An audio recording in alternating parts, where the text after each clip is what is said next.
Casmium believes every young athlete deserves a shot at greatness. By making data analytics accessible and easy, they provide a new way for coaches and athletes to improve their game. Casmium's digital scoring app, all-in-one stats, and chart software enable teams to quickly and easily find new ways to strategize and harness the power of data. Join Casmium in revolutionizing the world of youth sports with tools that make a difference. Schedule a software demo or sign up today at Casmium.com. Casmium, where sports technology sparks victory. Hey, what's going on? I'm Ryan Glick, co-founder and CEO of Groove. And if you're a real estate professional, I have something I think you're going to be interested in. We've developed a platform that's transforming the way deals are prospected and managed in the real estate world. With Groove, you can organize real estate data in one place and share real estate deals with just one click. Join other real estate pros and reclaim up to 90% of your time. Head over to letsgroove.com/signup and start your free trial today. Do you ever ask yourself, how would my life be different if I had made different choices? Would I be happier? More wealthy? Here's a humorous novel that explores that question, venturing back to that magical time in the early 90s when grunge was taking over big hairbands. It was just when our hero, Amy Gare, began to face the real world. You Hawkeye fans just might enjoy the setting as well. Goodbye Def Leppard, I'll Miss Those Jeans by Steph Kramer can be found on Amazon or Barnes & Noble, and it's free for Kindle Unlimited subscribers. I want to thank Iowa Smokehouse for being part of our coverage throughout Hawkeye football season once again. Iowa Smokehouse, iowasmokehouse.com, Iowa Smokehouse at your grocery store, at your local convenience store. It's everywhere. Iowa Smokehouse, tasting is believing. Use the code Hawkeyes15, or excuse me, just the code Hawkeyes. I'm getting my codes mixed up this evening. Use the code Hawkeyes to get 15% off your order, and you can make your purchases now. You still have a window, folks, before the end of the regular season to get your orders in and get it sent right to your doorstep. Their country-style bacon meat sticks, as you see pictured here, their steak bites, their jerky, everything is delicious. Maybe you're not a cured meats person. Maybe you like their salsa, their barbecue sauces, their ketchups. Great stuff, folks, especially as we get into the colder months and you don't want to have to go outside for snacking products on game day or any day.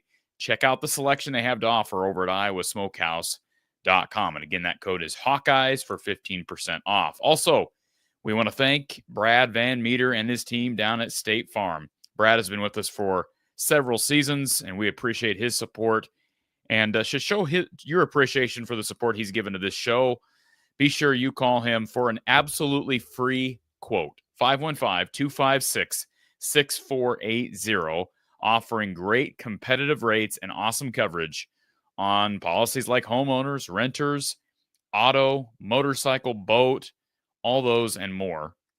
Call him at 515-256-6480, or you can check out what his team can offer you at bradvanmeter.com. That's www.bradvanmeter.com. We appreciate Brad Van Meter at State Farm in Des Moines.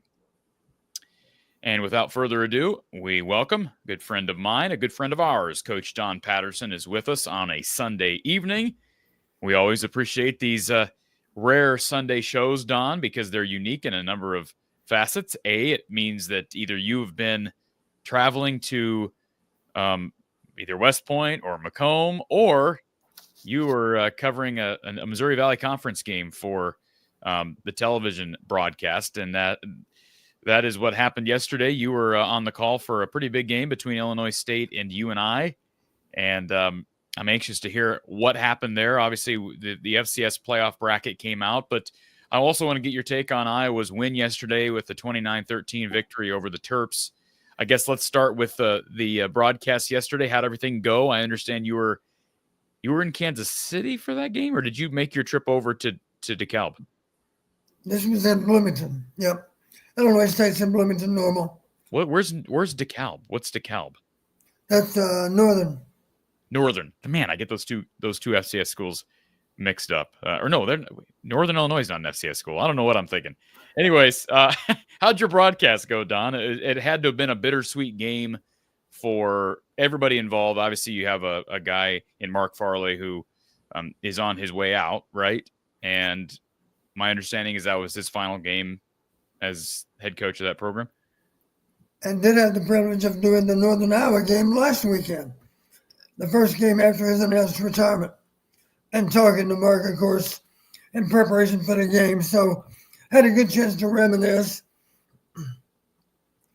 I did mention to him, I said, I don't know how many times we played. I haven't gone back to look. And I'm not going to because I'm afraid you might have beaten us more often than we beat you. But it was a really good series that we had with you and I back then, back in the early 2000s. You and I was one of the best teams in the Gateway, as we called it back then. And, of course, we were also one of the best teams. So we had some really good games against them. And Mark's a good man. I hate to see him go, but we all have our amount of time in the spotlight, and it's time for Mark to bow out, I guess. What are you most excited about when you look at the FCS bracket that was released this weekend? Well, it's pretty impressive what the Missouri Valley's done. They've got the number 2 seed, the number 3 seed, and the number 4 seed. It's amazing that we can be that dominant. And of course, that doesn't even include Illinois State. I'm not sure what their seed number is, but they were hoping to play in Des Moines against Drake. No such luck. They have the state high school playoffs at Illinois State this next weekend. And for that reason, they committed the stadium to playoff games. And that meant, of course, they had to travel in round 1. Hoping to go to Des Moines. Didn't happen.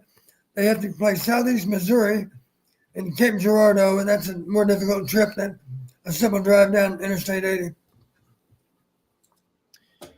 Don, what did you think of the game yesterday, the Iowa game? You've been able to watch it back, and I'm sure I know you approach the rewatch of the Iowa game differently than, you can approach this show differently, I guess, than when we do kind of a live instant reaction type of postgame on Saturdays.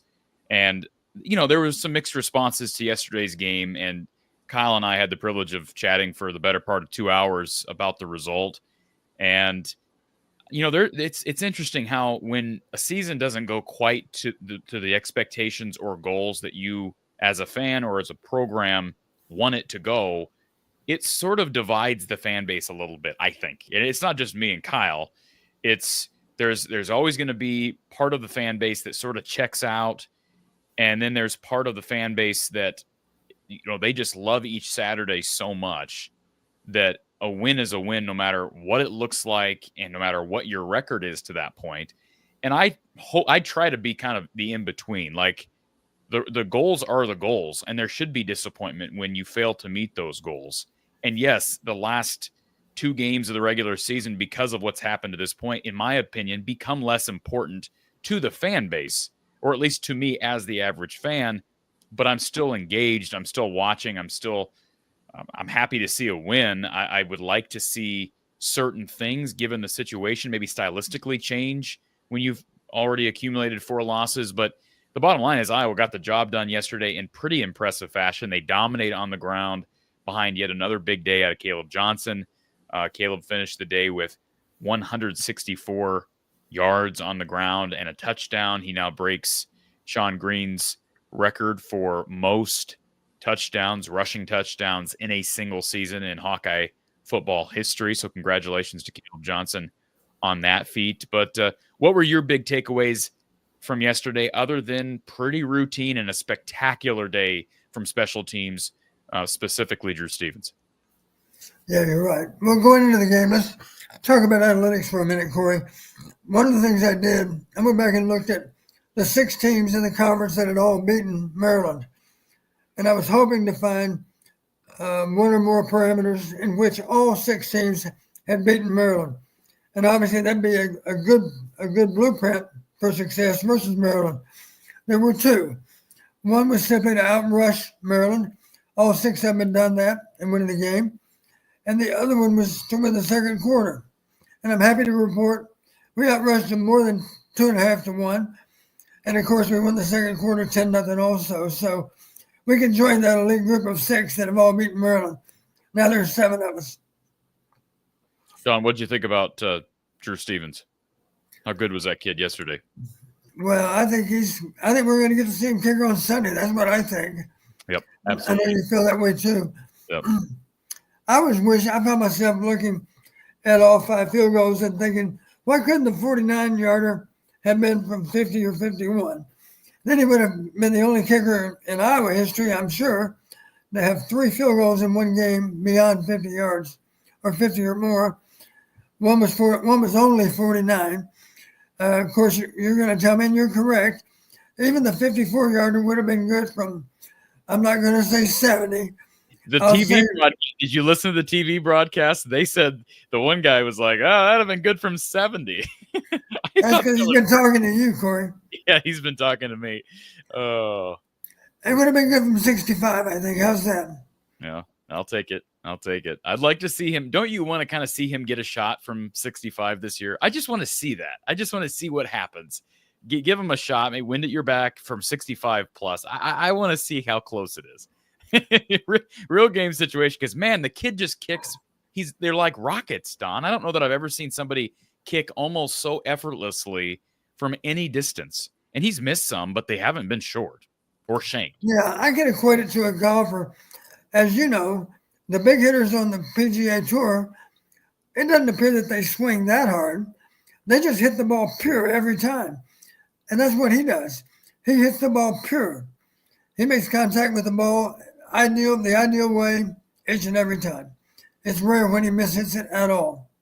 One of my questions I had yesterday after the game, and I think it's a fair storyline to start talking about, is, this team loses a lot, after Friday and after the bowl game. They may lose a ton after Friday because, as you know, like it or not, transfer portal opens, the window opens, and so guys are going to either opt out or leave, declare for the draft before the bowl game, and that is what it is. I'm not, we can have a discussion about whether that's good for the sport or not. Obviously, I think we probably both agree on the answer to that question, but the bottom line is we may see one more game where Iowa's basically all together, and then there may be a number of opt-outs, etc.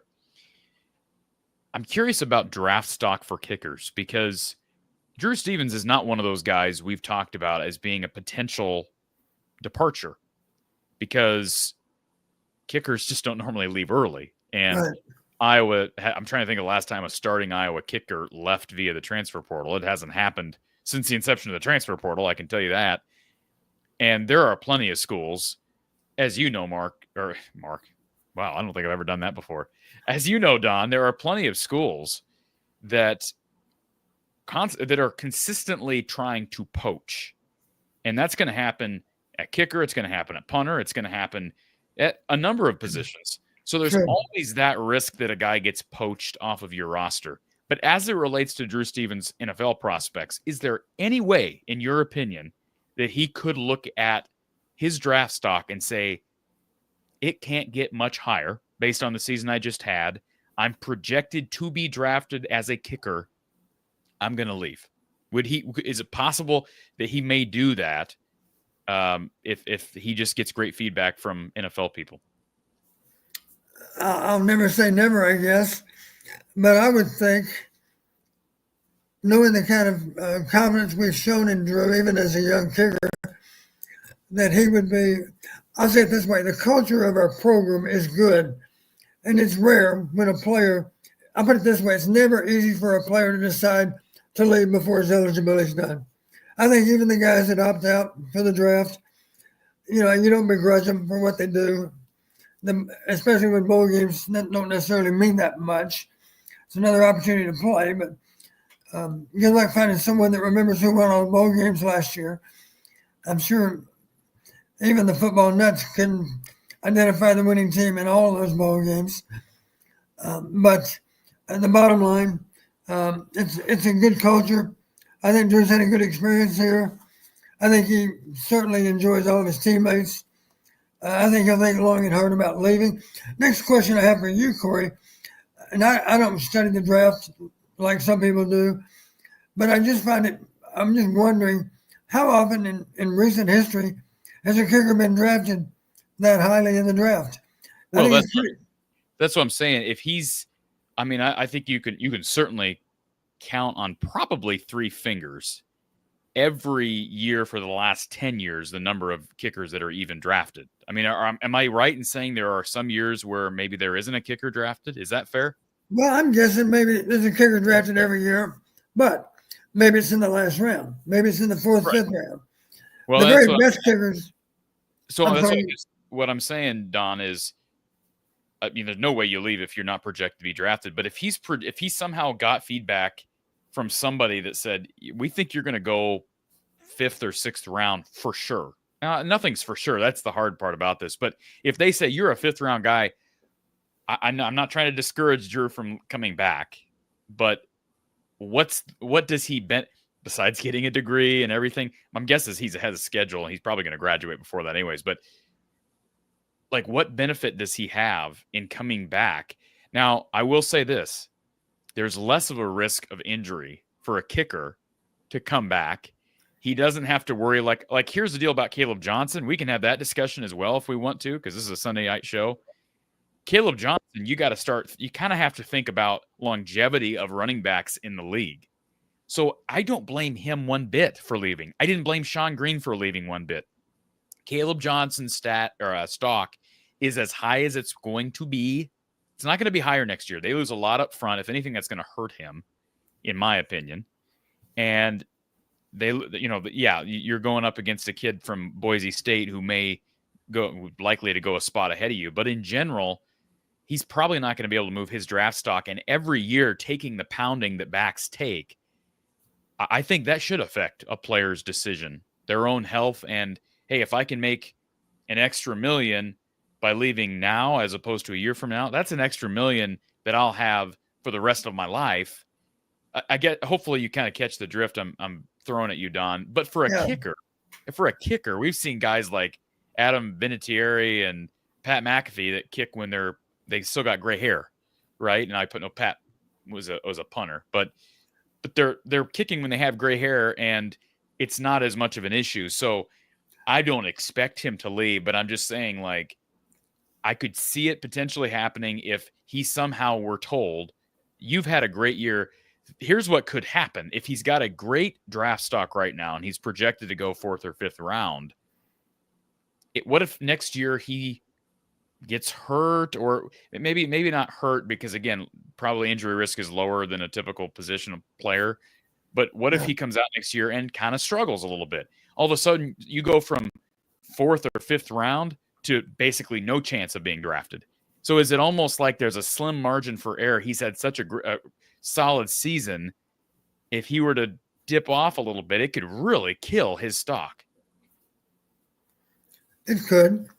But honestly, I think my guess is the way he feels, in his mind, he can only do better. And I don't even know what his numbers are now. I know he hadn't missed many kicks over the entire season. What are his numbers right now, Corey? Do you know offhand? Let me pull them up here. So for the season, Drew Stevens, let's see here. He is 17 of 20. 85%. 36 of 36 on extra points, 17 of 20 field goals. And somebody said this in the chat yesterday. I've yet to confirm this, but I suspect it to be correct. He has not missed a kick inside of 50 all year. That's not true, I'm pretty sure. In my recollection, one of them that was barely wide right was somewhere in the 40 to 49-yard range, I think. Okay. Well, that may be right. Well, I'll try to confirm that here. But I got a pretty good memory for numbers, as you know. Well, let's just look at this while we're at it. So he missed a kick at Michigan State. Let's see. When did he miss his other kick? He missed a kick at Ohio State, at Michigan State, versus Wisconsin. I guess those would be his 3 misses, right? He's 17 of 20. Yeah. So I'll go grab this. Let's take our first caller. We've got our Iowa Smokehouse line open and available. The number to call in is 515-635-1601. 515-635-1601. Let's add Bert. Mr. Bert. Ryan. How you doing, Ryan? Hey, Brett Bielema. They are, I tell you what, Mark tweeted about it. Mark Rogers tweeted about it last night. They're one or two plays away from being a playoff team. Like, go back and what game did they lose now? I'd have to go back and track that, but they're not far off. Resume wise, they're right there, especially with some of the attrition that we saw from playoff contenders this weekend. But anyways, go ahead, Ryan. Bert's a good coach. He really is. Where did the name Bert come from? Did he call himself that? Where is that? I have no idea, honestly, but I'll go with it. Somebody thought they switched the R's and the E's. I don't think, I mean, here's a name that Coach Patterson probably will understand, Jim Walden. And I don't think they're on each other's Christmas cards or anything. Do you know what that story, Corey? No. Don, do you want to say it or should I? No, you better. Okay, you know it. When Mr. Bielema finished his 5th year with Iowa as a 5th-year senior, he walked up to Mr. Jim Walden after Hayden once again annihilated Iowa State and said it was a pleasure kicking your ass 5 years in a row. I mean, I can't help but love Bert for that, okay? Now, that's a true story. And he also coached for probably the 2 most disdainful teams in the legacy Big Ten I can ever think of, Wisconsin and I don't even want to say the other state because it's such a disgusting place, but I'll give you a hint. It borders us to the east. At least I said Wisconsin out of my mouth. I give Bert some credit. I just wish we could have better choices at the grocery store, as you know, but I will leave it at that. Yes. Now, thank you. Now, as far as Caleb goes, I thought one of the things that was a little telling, because you still have 3 running backs that run the ball, a decent amount of time. I'm not going to say that we're a 3 running back system because Caleb is obviously far and away number 1. But Moulton and Patterson are certainly guys who get a decent amount of carries. The fact that Caleb ran it 35 times in the Maryland game tells me Kirk probably already knows that we're probably not going to have him in the bowl game.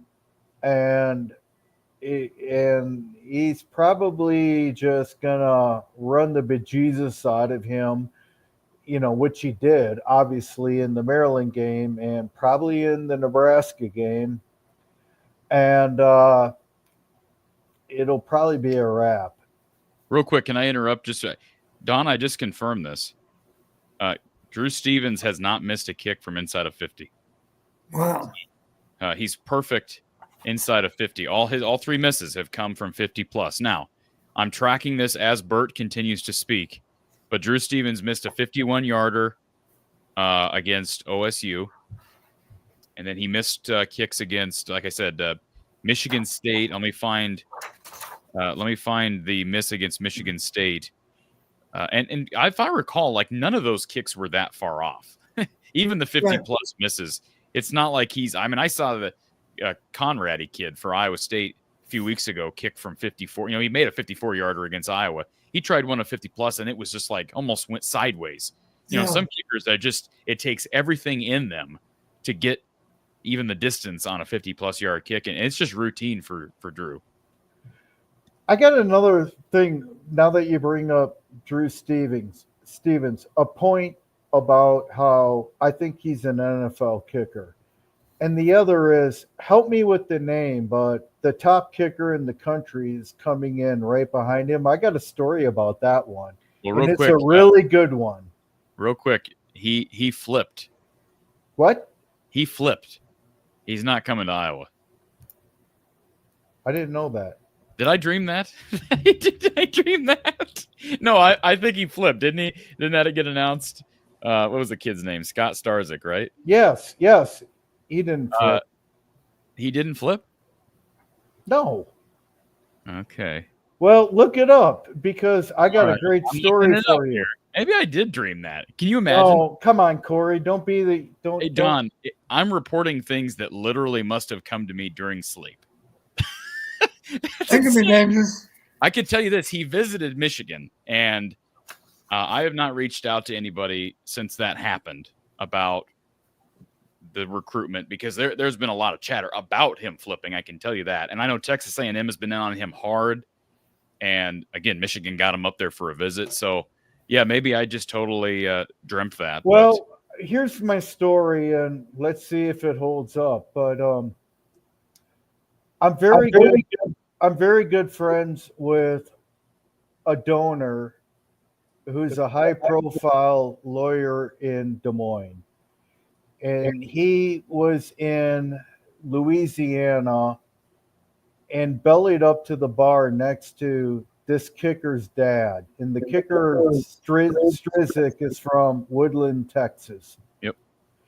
And the guy told my buddy, the lawyer, that he's the top kicker in his class. And he was looking at Georgia and Texas and, the SEC schools. And he said, you need to really look at Iowa because at Iowa, you'll get a lot of opportunity instead of kicking extra points, et cetera, et cetera. They decided to look at Iowa, and as we all know, he did at least commit. And my lawyer friend from Des Moines, I'm not going to mention his name, but it's Beatty, takes a little credit for putting them that way. Don Beatty. Well, let me just I know we keep going back and forth, but I finally got this all figured out, Don. You want to know the 3 kicks that Drew Stevens has missed this year? Sure. So Drew Stevens missed a field goal against Wisconsin from 56. He missed a field goal against Michigan State from 58. And he missed a field goal against Ohio State of 51. That's why I thought it was 47. It was almost in the 40s. Those 3 kicks. And let's not forget, he has a 57-yarder that's not on the books. That's true. Yeah, he made a 57-yarder, and then they ended up taking a penalty. Good point. Can I ask Don or Coach Patterson, excuse me, one last question? Sure. Last night my son and I were sitting around and we looked up Petrus's stats with Utah State, and I think Deacon Hill he's at 48% completion with Utah Tech. And we were just curious how our last quarterbacks did, and we were comparing that with how Stratton has looked.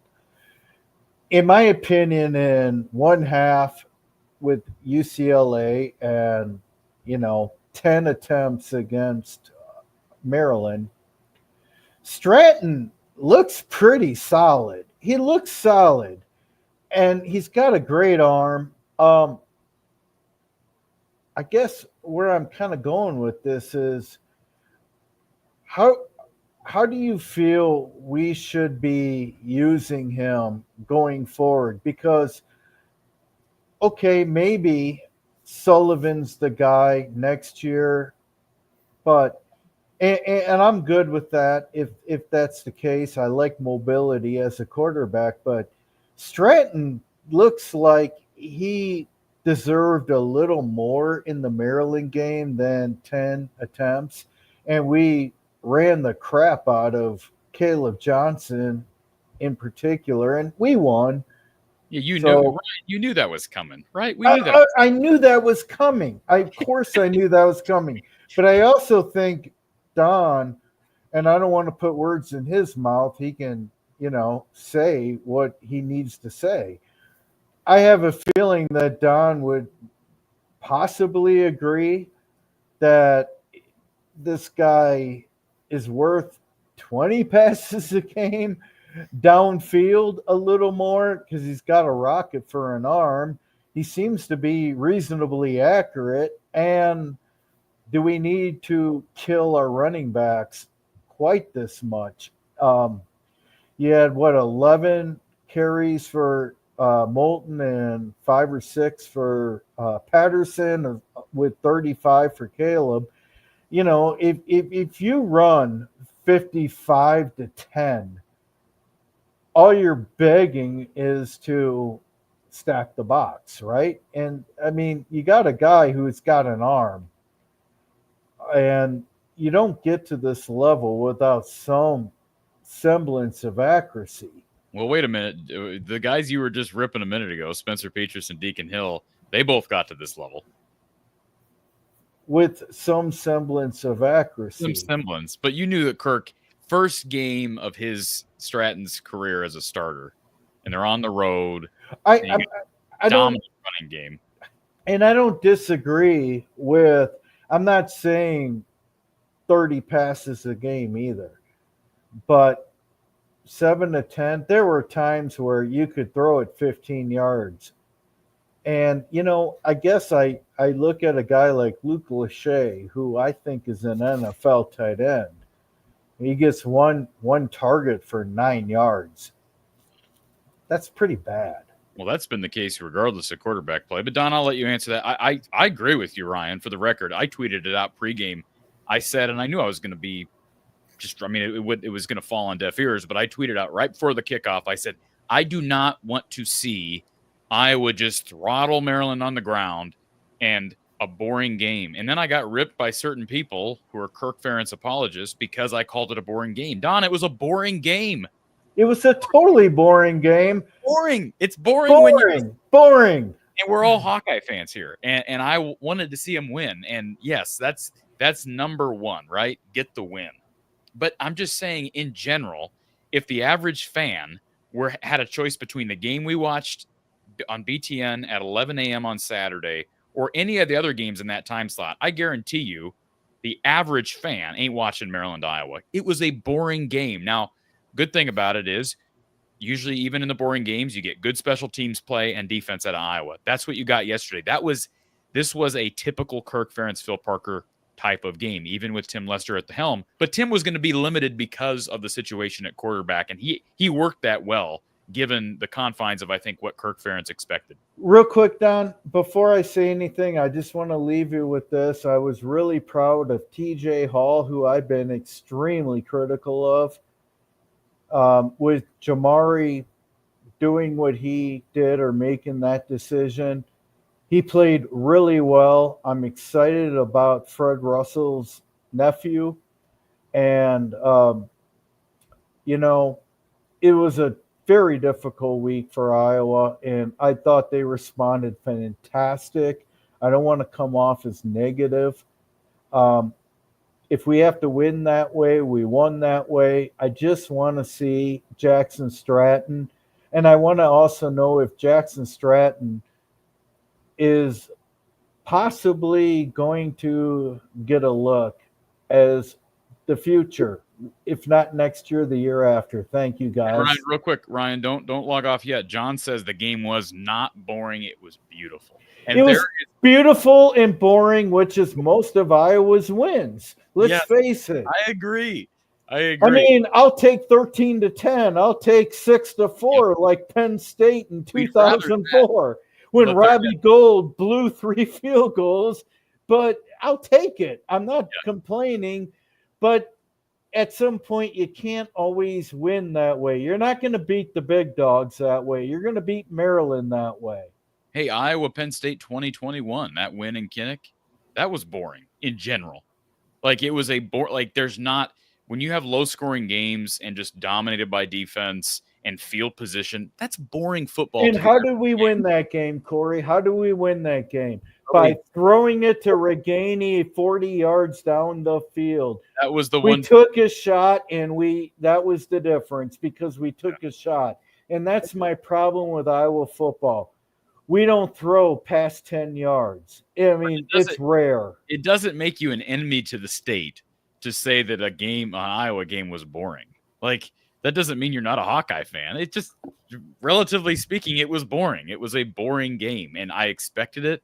And you can't expect Kirk to really do anything different. He's concerned about winning the game. That was just like the Wisconsin game last year. I remember having this conversation on the air, Ryan. It was the best way to handle the situation, and certainly with the quarterback situation. Just like last year, when you bring Deacon Hill into Madison, hey, man, just run the football.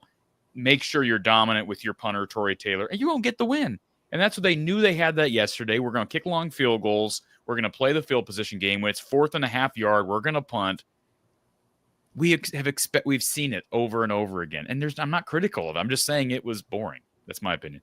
Anyways, last thing I'm just going to say is Kirk is 2 away from Woody Hayes tying.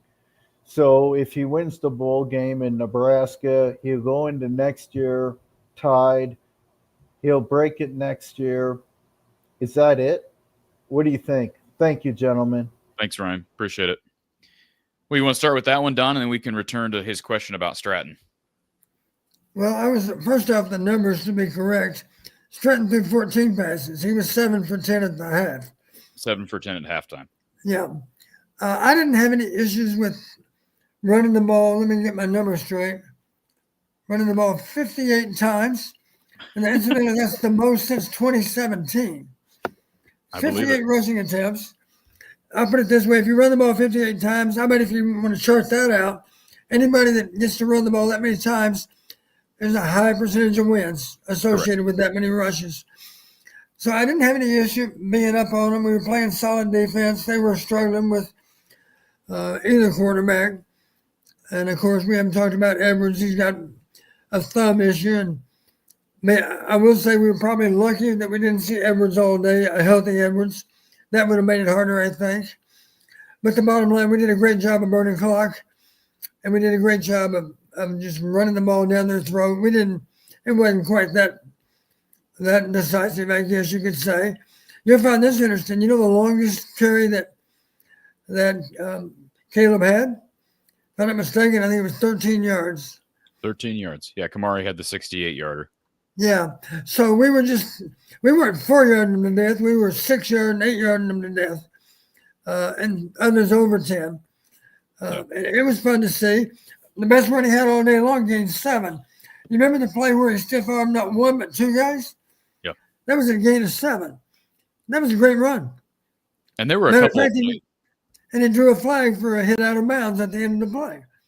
After stiff-arming 2 guys, he got funneled off the field. They hit him late. We got another 15 yards. So I didn't have any issues with the game being played out in a conservative manner because the thing that was interesting to me is that Tim did a good job of not asking our quarterback to do too much. Yeah. And sadly for Maryland fans, Maryland was more than happy to cooperate. Most of the time we had off coverage, and you think about it, probably half or more of the throws were simple stop routes, out routes, high percentage throws.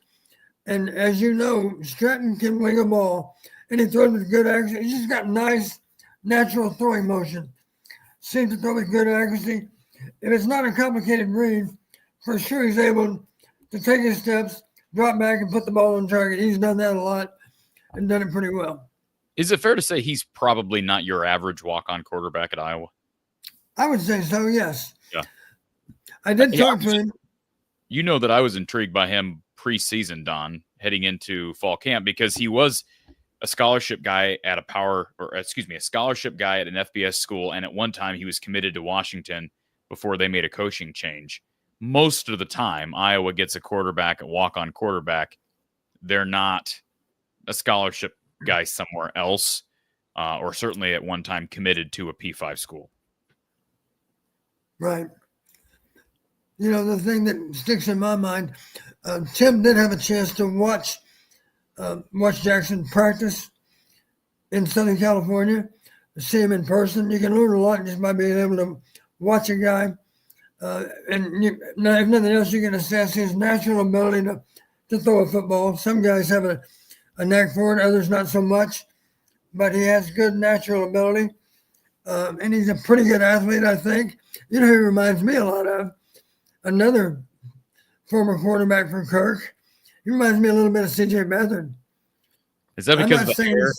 Is that because of the hair? I'm not saying C.J. Beathard, but he's not that impressive to look at, but he plays better than he looks. CJ was very mobile. I mean, that's the one thing. I don't know that Jackson has the mobility. I had a conversation with Jackson in August because I did. I thought it was an intriguing storyline. So I talked to Jackson in August. I believe I was the only one to request, you have to make your media day player interview requests in advance. I believe I'd have to go back and look. I think I was the only one that requested Jackson Stratton. So anyways, Jackson is a funny kid. I know I asked a couple of his teammates about him. And who was it that I asked about Jackson? It might have been Marco Linez. I may have asked Marco about what he thought of Jackson. And the response was he's a goofball. He's got a hilarious sense of humor. And now we know he's nicknamed Shaggy in tribute to Scooby-Doo, a Scooby-Doo character. He does kind of have that look, and he does have an arm. I mean, that's why I say I don't think he's your average walk-on. Don, there's a good question here in the chat that's worth addressing, and that is, does Stratton end up earning a scholarship? And I don't know how to answer that question. I mean, if he comes out and balls out Friday and looks really good, I think they're going to have to throw the ball a little bit more against the Huskers. What's the answer to that? I'll make a prediction. If we don't offer him a scholarship, he'll go somewhere else with a scholarship. Right. So if we want to keep him, we're probably going to need to offer him a scholarship. I don't think we'll be able to keep him otherwise because somebody else will offer him one. And Don, Aiden wants to know how many times does he have to throw on Friday to beat the Huskers? More than 14, I promise. You want to take a stab at it? Does he need to throw it 25 times? Probably not. They should be able to win. They should be able to win this game, knock on wood, home game against a Husker team that has already clinched bowl eligibility. I would think that this rushing attack, if they play to par, they've had games like the UCLA game where they just totally lay an egg on the ground. But if that offensive line, Joe Moore, semifinalists or whatever they are, can run the ball effectively, he should not have to throw for more than 20. Well, I think it's entirely possible we'll need to throw more than 20 times to beat Nebraska. Well, maybe not. It's entirely possible, yeah. The bottom line, I don't think there's any way we're going to run through Nebraska like we ran through Maryland. I think Nebraska's front seven is better than Maryland's. Okay. And I'm no expert on Nebraska, but I've seen them play enough to have that kind of general sense that we're not going to be able to run the ball down their throat. I don't think. And Spaceboy wants to know, could we beat Nebraska without passing over 100 yards? Have not passed 100 for 2 straight games, and that's become a habit, not just this season, but in recent years. Now, circumstances are different. I understand this year the circumstances are different. They got a dominant run game that they can lean on, and they've had a ton of injury problems at quarterback. Cade was hurt last year, but they also didn't really have a consistent rushing attack all year long. They had certain games where they'd knock off some big ones. But, yeah, I mean, what's the number? How many passing yards do you need against Nebraska? I know it's probably a harder question than asking you how many rush yards they need. Yeah, there's so many variables to that. I'll put it this way. If we don't throw for 150, that'll probably be a concern because my guess is we're going to have to throw the ball certainly more than 14 times. I wouldn't be surprised at all if we throw 20-something times. So 20 attempts, 150 yards, that's 7.5 yards per attempt. Assuming none of those are intercepted, that's not a bad average. 7.5 yards per pass attempt. That would hold up pretty well against most teams. And that's assuming that you're able to run the ball to complement that passing game that you do have. Folks, our RTI Threads player of the game yesterday was none other than Drew Stevens. I think, Don, you and I probably would have agreed on this post-game. Drew Stevens, 5 of 5, and makes from 26, 27, 49, 50, and 54. He's perfect on extra points for the year, including 2 yesterday. Also had a tackle on a kick return, and that got the whole team fired up without question. And folks, be sure to check out RTI Threads and their NIL apparel. their NIL line of apparel, I should say. Aaron Graves, Jacob Gill, Carson Shire, Zach Lutmer, all featured. Great gifts for your kids, for your parents, fellow friends, Hawkeye friends, or for yourself. Check it all out. rtithreads.com/NIL. rtithreads.com/NIL. All right, let's go to our next Iowa Smokehouse caller. OS for Hawks is with us. Welcome, sir. Good evening, gentlemen. Hey, Coach. What's up? It's good talking to you. I don't know if Corey remembers. There was one question I wanted to ask you, and do you remember what it was, Corey? No, not a chance. See, so it's a good thing that I showed up, because the only way I get my question answered is if I showed. Yep. I wanted to ask you, Coach, about Felton's second touchdown, where he ran it into the corner by the pylon, and what was going on with the defense there, because it looked to me, I don't to say that Wampa was upset, but I think Wampa was looking at, hey, wait a minute, that's not supposed to be my responsibility on that, because he was rushing out. Or if it was, then Wampa's the one kind of failed there, because let's face it, Felton, he shouldn't be open like that. I mean, he's their number one receiver, especially in a red zone situation. Right. I would say this. It was a trips formation. And number one and number two, let me explain what I mean when I say number one, number two. Number one's the widest to the three. Number two is the next man in. Number three was Felton, right? He was the most inside of those three receivers. Yes. Both one and two were covered with man defenders. In other words, those two guys understood that we're in man defense. The third man was not covered by any man defender. And for the record, I believe it was Fisher that was lined up on him. I can't recall. It was a linebacker. Yes. Yeah, it was Fisher. Yep. Yeah. And obviously that's not a good idea to put a linebacker man-to-man on Felton. I guess you might argue down the goal line, it's a risk you need to take. But the bottom line, it was a bust on the part of someone. I don't know who that someone was. But since number one and number two were being played in a man-to-man defense posture, then you'd have to assume both those guys had it right, and we busted on number three. And that happened to be the guy that was wide open in the front of the end zone. Yeah, and that answers my question, because I thought the Felton there had to be kind of a busted coverage, and that it kind of explains it. And you did explain it exactly as I saw the play unfold. I just wanted to also say that, I mean, we've got to think KJ's leaving, right? He's not staying for another season. Yes. I don't see any way he comes back. Yeah. Now I'm forgetting the other thing that I was going to talk about, but that's what happens when I get older. You're welcome to. Just when I mentioned it's only going to get worse too, because I'm pretty sure I'm older. Well, yeah, a little bit older. I just retired last year, so yeah, I'm of that age. But I know what now I remember.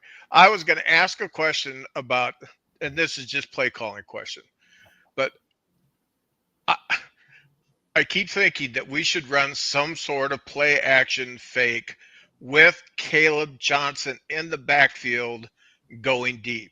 And we don't ever seem to do that, because the defense has got to be keen on Caleb, don't they? Well, they're not. Well, this is a question for Don, but real quick, can I just say, they're not really throwing play action much at all. Well, that's true. I mean, but I think the quarterback situation has been so up and down. Like, you don't even, from game to game, who's playing, right? For how many straight weeks now? Four straight games or whatever it's been. So I think that's kind of part of it. But I agree. Certainly with Jackson's arm, Don, against Nebraska, let it fly.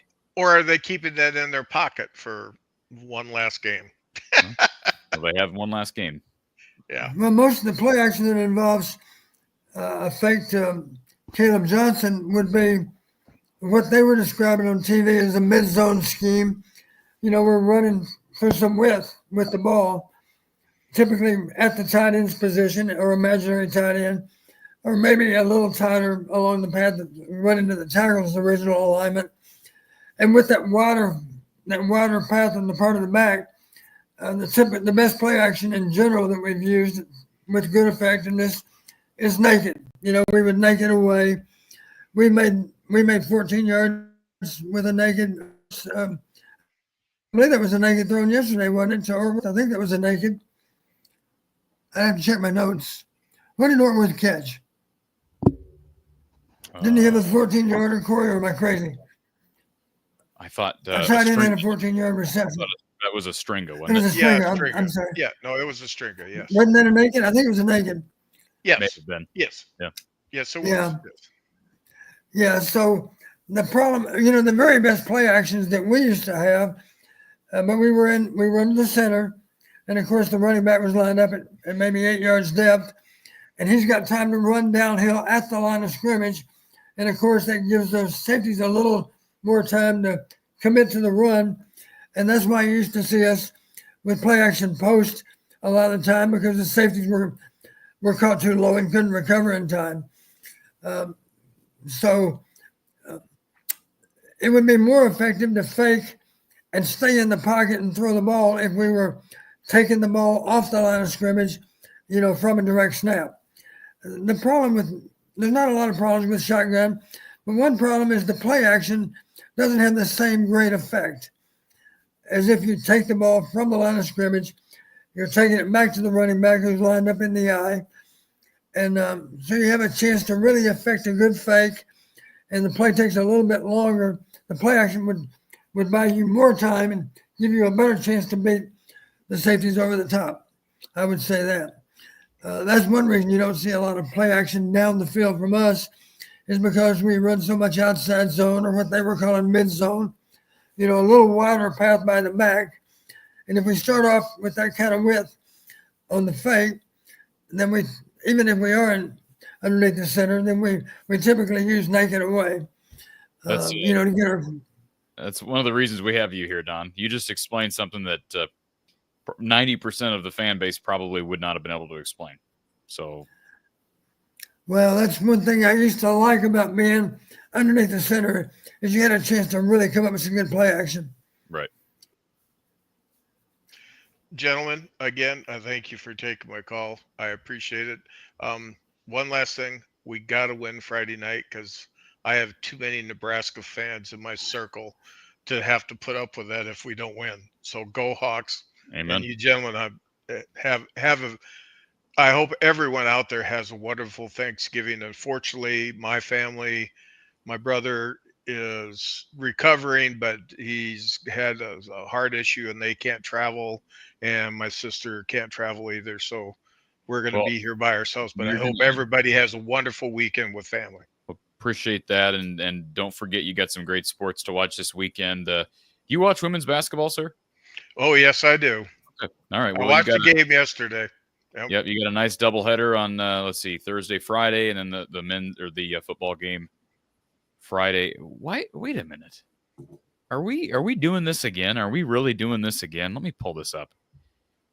We really have a women's game at 5:30 and then a football game at 6:30? What kind of stupidity is that? No, this is the wrong one. No, that's right. No, that's not the one on Friday, but the one on Thursday is at what time? What time is the game on Thursday?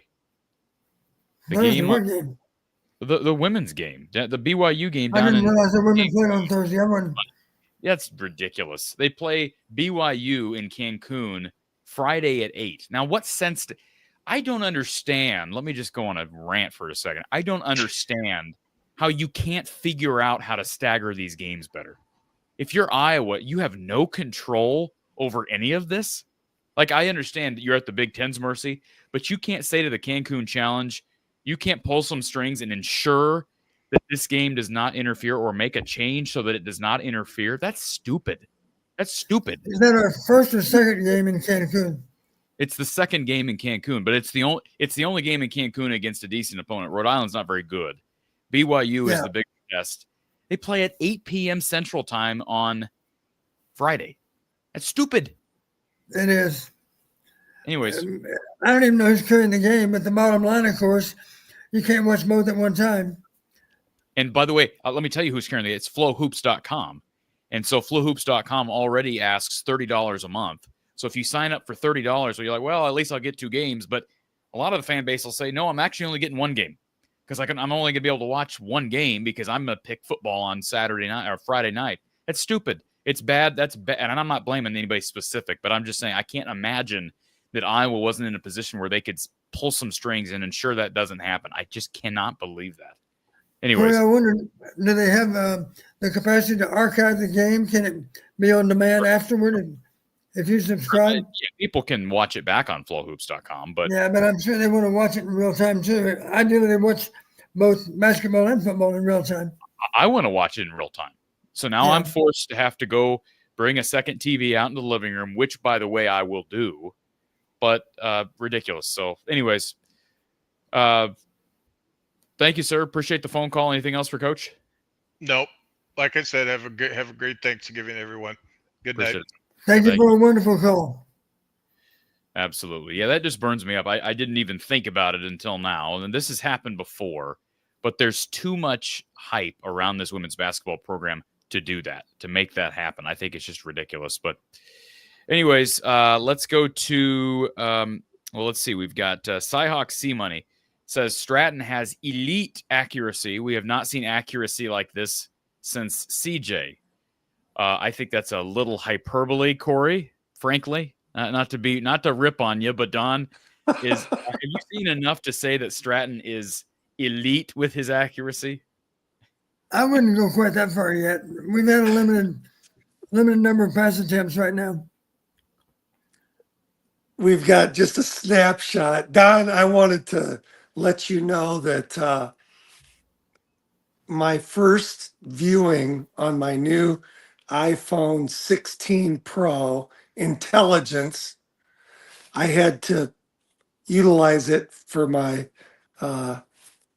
chat here with you because you are the symbol of intelligence when it comes to Iowa football. So it's an honor. Well, you're very kind, Corey. Thank you. And does that mean the Lions won today? Yes, sir. I do my Lions flex. Certainly, they handled the game. They are, and the Detroit Lions, I might add, they just picked up Kayvon Merriweather. Did they really? As well? He's hopping around still. So is he? He was signed to the practice squad, I'm assuming. Yeah.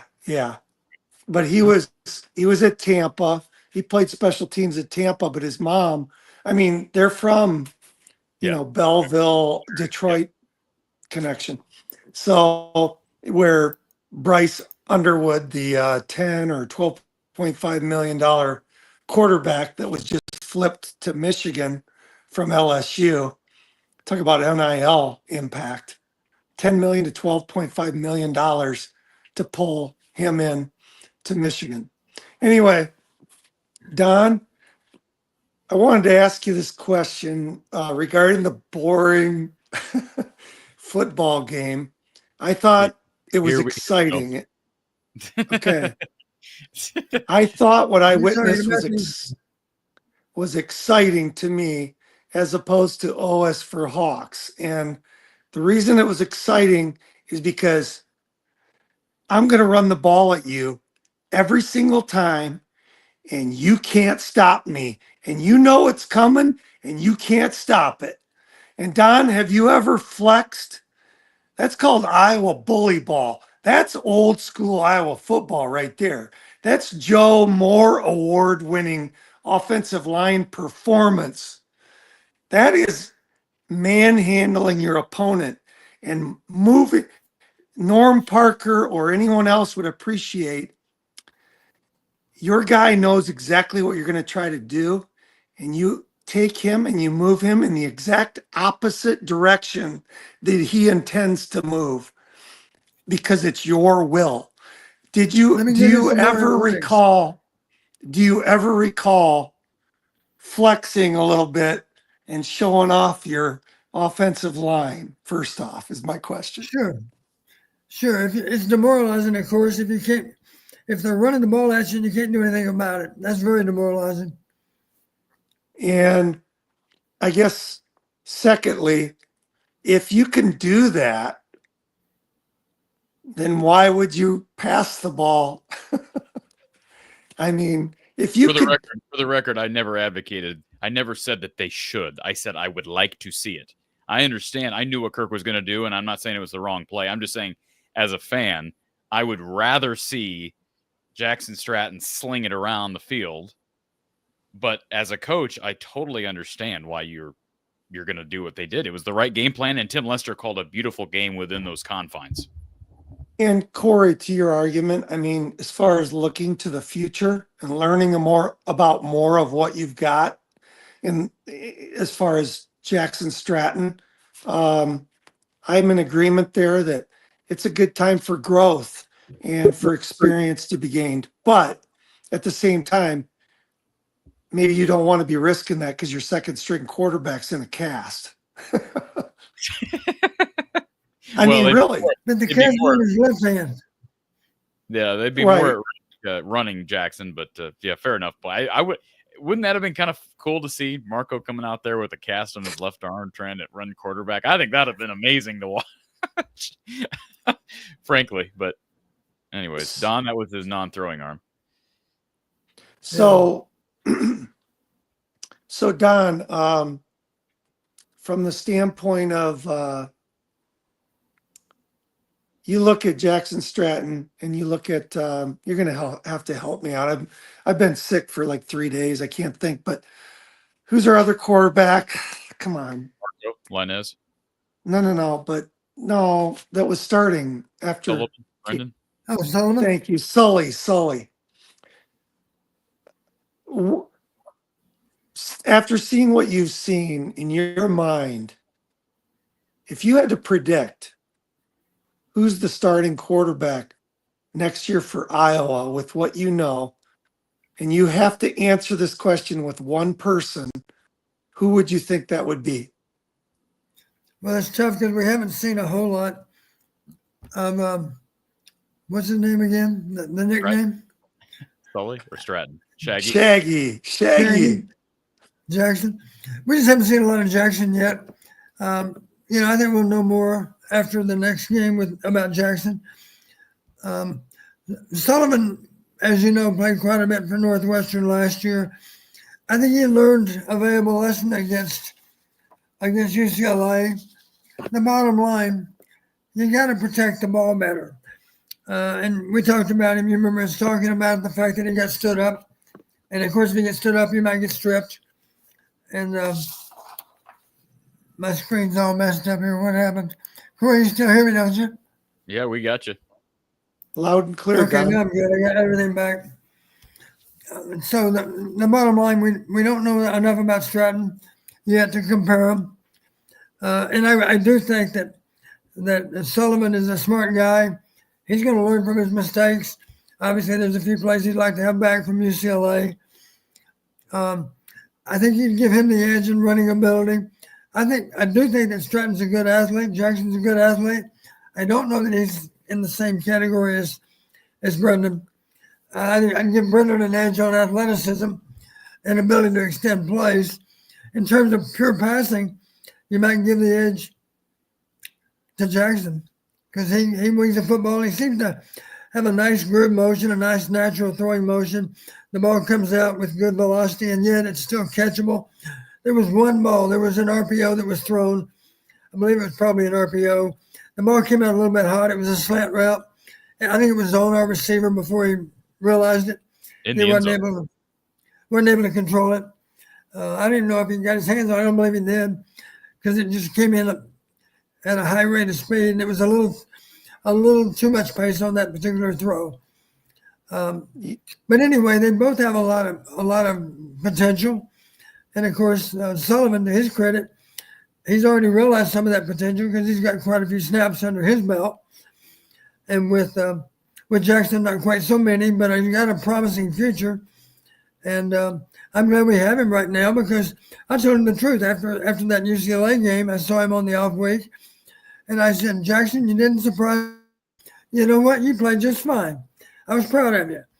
And he thanked me. And I said, I'm being serious. the moment did not look too big for you. You went on the field and you played okay. You didn't cost us a game. You made some good plays while you were in there. So hats off to you. And just so you know, they know Maryland knows a little bit more about you now too. So you got to up your game to be able to take care of Maryland properly. And he said, "I'm ready for that, coach." And I said, "Well, good luck to you. Just remember, a wise old coach once told me, you don't work football, you play football. So don't approach it like you're working in a steel mill or in a coal mine. Just go out there and have fun. But you never forget, you got to play with your head, and you also need to play with your heart. So you play with great passion, but you play smart football. The position you play, you've got to be a fast thinker, and you've got to be a good decision maker, and you got to do the right thing as best you can all the time. Very few people have the privilege of touching the football on every play. It's you in the center. That's it. So understand when we say field general, that's what we mean. You gotta push all the right buttons regarding all those 10 teammates that are out there with you. Yeah, Keep getting the ball to the guy that deserves it the most. I'll say it that way. Keep distributing the ball to the guy that deserves it the most. And that's where experience comes in. The experienced quarterbacks, of course, know who that person is. Virtually every play of the game, there's no doubt in their mind who deserves it the most. Depends on down and distance, depends on coverage, depends on ability, depends on game situation. It's a pretty complicated decision sometimes, but the great ones make the right decision virtually all the time. Yeah, and I guess it's a leading question, but the question, this is what I gather, and you tell me if I'm off base, but it seemed like when we started playing against more elite athletes, which I considered some of Michigan State's and UCLA's athletes as on defense as more elite speed than what we had seen this year. I felt like I'm sorry, Corey, you're cutting out right now. I can't understand your question yet. Oh, can you hear me now or? Try again, Corey. Yeah, now you're back. Okay. So it seemed like when we played Michigan State and UCLA, Sullivan's speed with his legs didn't give him the advantage that it did in some of the other games.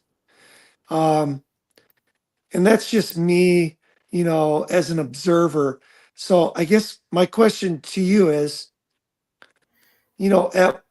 at what point is a more mobile quarterback more valuable versus maybe a slightly more accurate quarterback?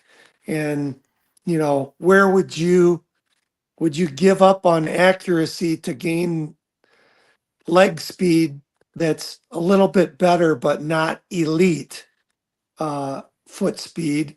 Or would you rather trade that little bit faster quarterback for a little more accurate of a quarterback? My answer will be based on how well you can protect. If you have great protection, I'd take the passer and not worry so much about ability to extend plays. If your protection was a little bit sketchy, I'd favor the better athlete that can extend plays and make something out of nothing. Protection against UCLA was bad. They've had some games where pass pro has not been good this year. Can we agree on that, Don? Yeah, absolutely. And my final question, Don, is this. When the offensive line, for example, this past weekend, our O-line did some work. Okay, those legs were churning and driving. We ran it how many times? 58. 58 times. 58 times. Had you seen a drop off following a week of heavy work like that in your team's performance the following week, or say you have a short week?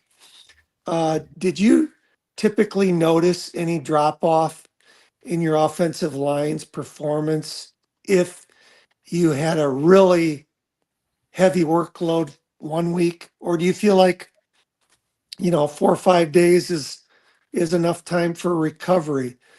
Because it just seems like with this team, we went up against UCLA. UCLA had a bye week, whereas we had a short week going into that UCLA game. So it seemed like our O line was tired that game.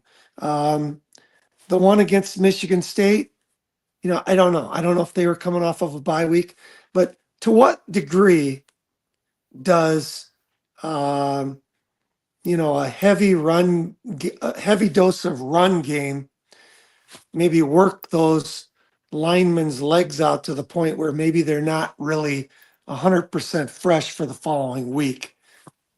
I think most coaches would tell you it should not have any bearing at all. These guys are in good shape.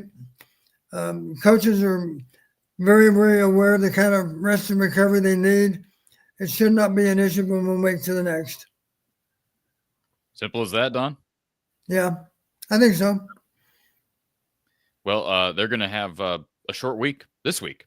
I mean, relatively speaking, they've had some weird scheduling stuff. Everybody's dealing with the double bye year. But the only good news there is Nebraska's week, in theory, is a little bit shorter than ours because they're the ones that have to travel. They don't have to travel a long distance, but they do have to travel. Cole, appreciate the super chat. Looking forward to the game Saturday. Of course, Cole is a Nebraska fan. Holgerson seems to have ignited the offense. Coach, do you have experience with Holgerson? He is, of course, in Iowa. He's got strong Iowa ties, and he had the background with Coach Leach, I believe. Yeah, down at Iowa Wesleyan, I believe. Yes. I really never knew him back in those early days. I have a lot of respect for him because he knows a lot about football, of course. But I talk about it's a crazy day we live in. Think about this: Nebraska makes a change and Wisconsin makes a change, both on offense, right? In season, crazy stuff. Yeah. I really don't know that much about data, other than he's got a good background in offensive football, and that's about all I can say. I've never actually coached against him. I don't believe I have. Maybe I didn't realize it, if only because we're both offensive coaches, of course. I'd probably have better awareness of the defensive coordinators I went against through the years than those that happen to be on the other team's offense. Before we get to our next caller, we got James on hold. Do want to take a moment to thank our sponsors, one being Ascent Nutrition. If you have not checked out their great supply of coffee, their pine pollen tincture is great, their humic and fulvic acid. We're featuring their detox bundle right now, their pine needle extract and their humic and fulvic acid. I know a lot of the people that watch this show are guys, and sometimes us as guys don't think about the need to supplement our health with supplements and these different types of products that maybe we leave to our wives or significant others to figure out and supply ourselves with. But take note, folks, because it is important. Obviously, we all want to feel good in the morning and throughout our day. This will help you. We look at these different products, and so many of them help with brain clarity and detox and gut health and these different things that you almost don't realize what type of need you have until you start suffering from these things. So it's like maintaining a car. Maintain your body and better your health. Read about this special bundle that we're featuring here on this show, their pine needle extract and their humic and fulvic acid. And again, not just brain and gut health, but also just immune system function. You can read all about these products. And this is an proud Iowa company, Ascent Nutrition. Lance graduated from the University of Iowa. He's a huge Hawkeye fan, and he's also passionate about more than just football, passionate about helping people's lives and helping people feel better. They've got a 90-day money-back guarantee. Click the link in the description. It's goascentnutrition.com/Hawkeyes, and then use the code Hawkeyes15 for your 15% discount courtesy of Ascent Nutrition and from the Hawkeye of the Storm. Again, that's goascentnutrition.com/Hawkeyes and use the code Hawkeyes15 for 15% off your order. All of their products are organic, they're wild harvested, they're pure, They go through rigorous third-party testing so that you know what you're getting is the best of the best. And of course, let's not forget about RTI Threads, because they are featuring a number of even former Hawkeyes, but current Hawkeyes as well, stars of the future. Here is their website. This is their NIL division. So rtithreads.com/NIL. You can click the link in the description, but you see people like Cooper DeJean, Owen Freeman, Jacob Gill, Peyton Sanford, Zach Lutmer, even the Swarm Baseball partnership that they have invested in. Certainly check it all out at rtithreads.com. Support NIL, support the athlete, support this show, support our sponsors. So many great ways that you can be a part of the cause. Again, rtithreads.com/NIL. And here's the deal right here for you. Subscribe and save 20% off your first order. Again, rtithreads.com/NIL. And of course, Iowa Smokehouse. Tasting is believing with their jerky, their meat sticks, their salsas, their barbecue sauces. It's all delicious. This is the time of year to have great barbecue, meat, all the snacking stuff that you need that gets you through the cold months, the dog days of Iowa winters. Check it all out at iowasmokehouse.com and use the code Hawkeyes here for 15% off your order, folks. If you've been enjoying the coverage throughout the season, I implore you to support our sponsors now, because once we hit the end of the regular season, these promotions are gone, and the window to really support the cause here on this show might actually run out. So be sure you do that now, folks. Get your orders in now ahead of a busy week, a busy sports week. Visit iowasmokehouse.com. Use the code Hawkeyes for 15% off your order. And as I mentioned earlier, Brad and his team down at State Farm. That's Brad Van Meter, his office down at 4229 Fluor Drive in Des Moines, or visit him online, bradvanmeter.com. Call him for a free quote at 515-256-6480. Very competitive on homeowners as well as auto, life, etc. Brad Van Meter and his great Hawkeye team down at State Farm in Des Moines. Let's go to our Iowa Smokehouse line. We appreciated Corey's call. Let's go back to our Iowa Smokehouse line with James. James, welcome back. Welcome. Sorry, I couldn't get on for the girls' game earlier. I had something going on, but I see they won, and I know that's good for them. That's good for them, to keep that season going the way it's going. But first off, when is the last time we've had two 100-yard rushers in the same, like actual running backs in the same game? I mean, in general, in the same game, but running backs. I know it's been a while, but good question. Did they maybe do that once or twice with like the? I know they said it's happened before, but I don't remember when it happened. But I know they said it's happened before. I think Wadley might be right. Say maybe like the Wadley, Kanzeri, Mitchell overlap. Was there maybe a game or two in there? Possible. I don't know if you can find those stats easy, but that's just something that's interesting to me, having 200-yard rushers. I know it probably hasn't happened a lot now. If it's happened ever, it probably hasn't happened a lot in Iowa history, There's a combination that might have happened back in time. How about Cedric Shaw and Tavian Mikes? Yeah, definitely. Had to happen with them at least a couple times. But I'm saying it's probably not a feat that's happened a lot, is what I meant, right? Like, it's probably happened a couple times, but it's not a feat that's probably happened a lot, And I think it's rare. Yep. But it's good to see that, obviously, with Kamari getting going too, because KJ it's probably KJ's last year, So in that aspect, you need that guy to lean on for next year, And you don't know what that's going to be like. You don't know what the team's going to look like next year, obviously, but it's good to see that from Kamari and just have a game like that, because he's been dying to have that game. He's been playing. He's needed that game. He needs to play well and just. He needed to bounce back from the fumble. Yeah. Right. Yeah. I mean, that was on him, Don. The fumble was on Kamari, wasn't it? It looked like a fine handoff from Jackson Stratton. Yes. Well, I guess I don't know for sure. Here's the mindset I always had. If there's an exchange problem, it doesn't matter if it's center and quarterback, when the quarterback's under center, or quarterback and back.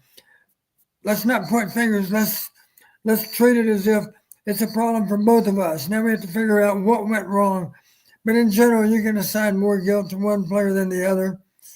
I'm not sure. All I had was a TV version, and I think they showed it in replays, I recall, but I didn't really try to assign guilt. But in my mind, it's always got to be a collective solution. What could I have done differently to eliminate it? And what could you have done differently to eliminate the possibility also? That's the best way to solve it going forward, of course. Yeah, we were right. Daniels on Wadley in 2016, what he said. I seen that. I knew it was Wadley at some point. But one thing, so I don't know if you watched, Corey, but Illinois State made the FCS playoffs. They were the 11th seed overall. So obviously, I know we played them early in the year, and I know we beat them, and it doesn't matter. It's FCS school, but it's just that's something to know too. James, But you missed the first part of the show, but Don called that game for Missouri Valley yesterday. Yeah, I did miss that part. That's why I wasn't here. But it's weird to see. Obviously, Missouri Valley well represented in that, like they always are. But Illinois State's the team we beat in there, so that's at least a cool thing to see. But absolutely, yeah. And what was I going to mention? There was a comment here from someone regarding. Let's see if I can find it here. Well, first of all, Joe, thank you for this. Appreciate Joe Fitzpatrick being here, reminding everybody. Hit the thumbs up button. Don, we're less than 300 subscribers away from 10,000. So we've been, gnawing at that bone for a while, but we're getting closer. But hit the thumbs up button and appreciate whenever anybody reminds everybody else in the chat to do that, because we got about 130 people here. We wish we had more people here, Don. Part of the problem is the way this season has gone. So whether people want to agree with me about the game being boring, interest has clearly waned. Okay, because it's very rare that we're doing any show, you and me, during the season where we have less than 200 people watching. But that's what we're up against tonight, and we appreciate everybody being here. But I guess that's further proof to what I was talking about earlier. But anyways, go ahead. Anything else, James? First off, I'm going to say, with the Jamari situation, first off, how do you guys feel like the corners played without having Jamari? Because obviously, he's a vocal leader. He's the senior and out there, at least on the field, right? Like, whether he's on the sideline or not, I have no idea. Right, but at least out there on the field with them, right? Like out there, kind of to help them when they're out there getting looks. How do you guys feel like they played? I thought TJ was really good. Don? I think he said all the right things this year. I'm sorry, maybe I misunderstood the question. No, like how did they play? Like how did they play the cornerbacks without Jamari out there on the field at least? Like I don't know if Jamari was on the sideline, like teaching, like helping them through that stuff. But I mean, like out there when they're out there. I was impressed with Deshaun, and I was pleased for TJ also. I think they both showed good improvement. Deshaun, he made a couple of really nice plays in the game, demonstrating a lot of physicality.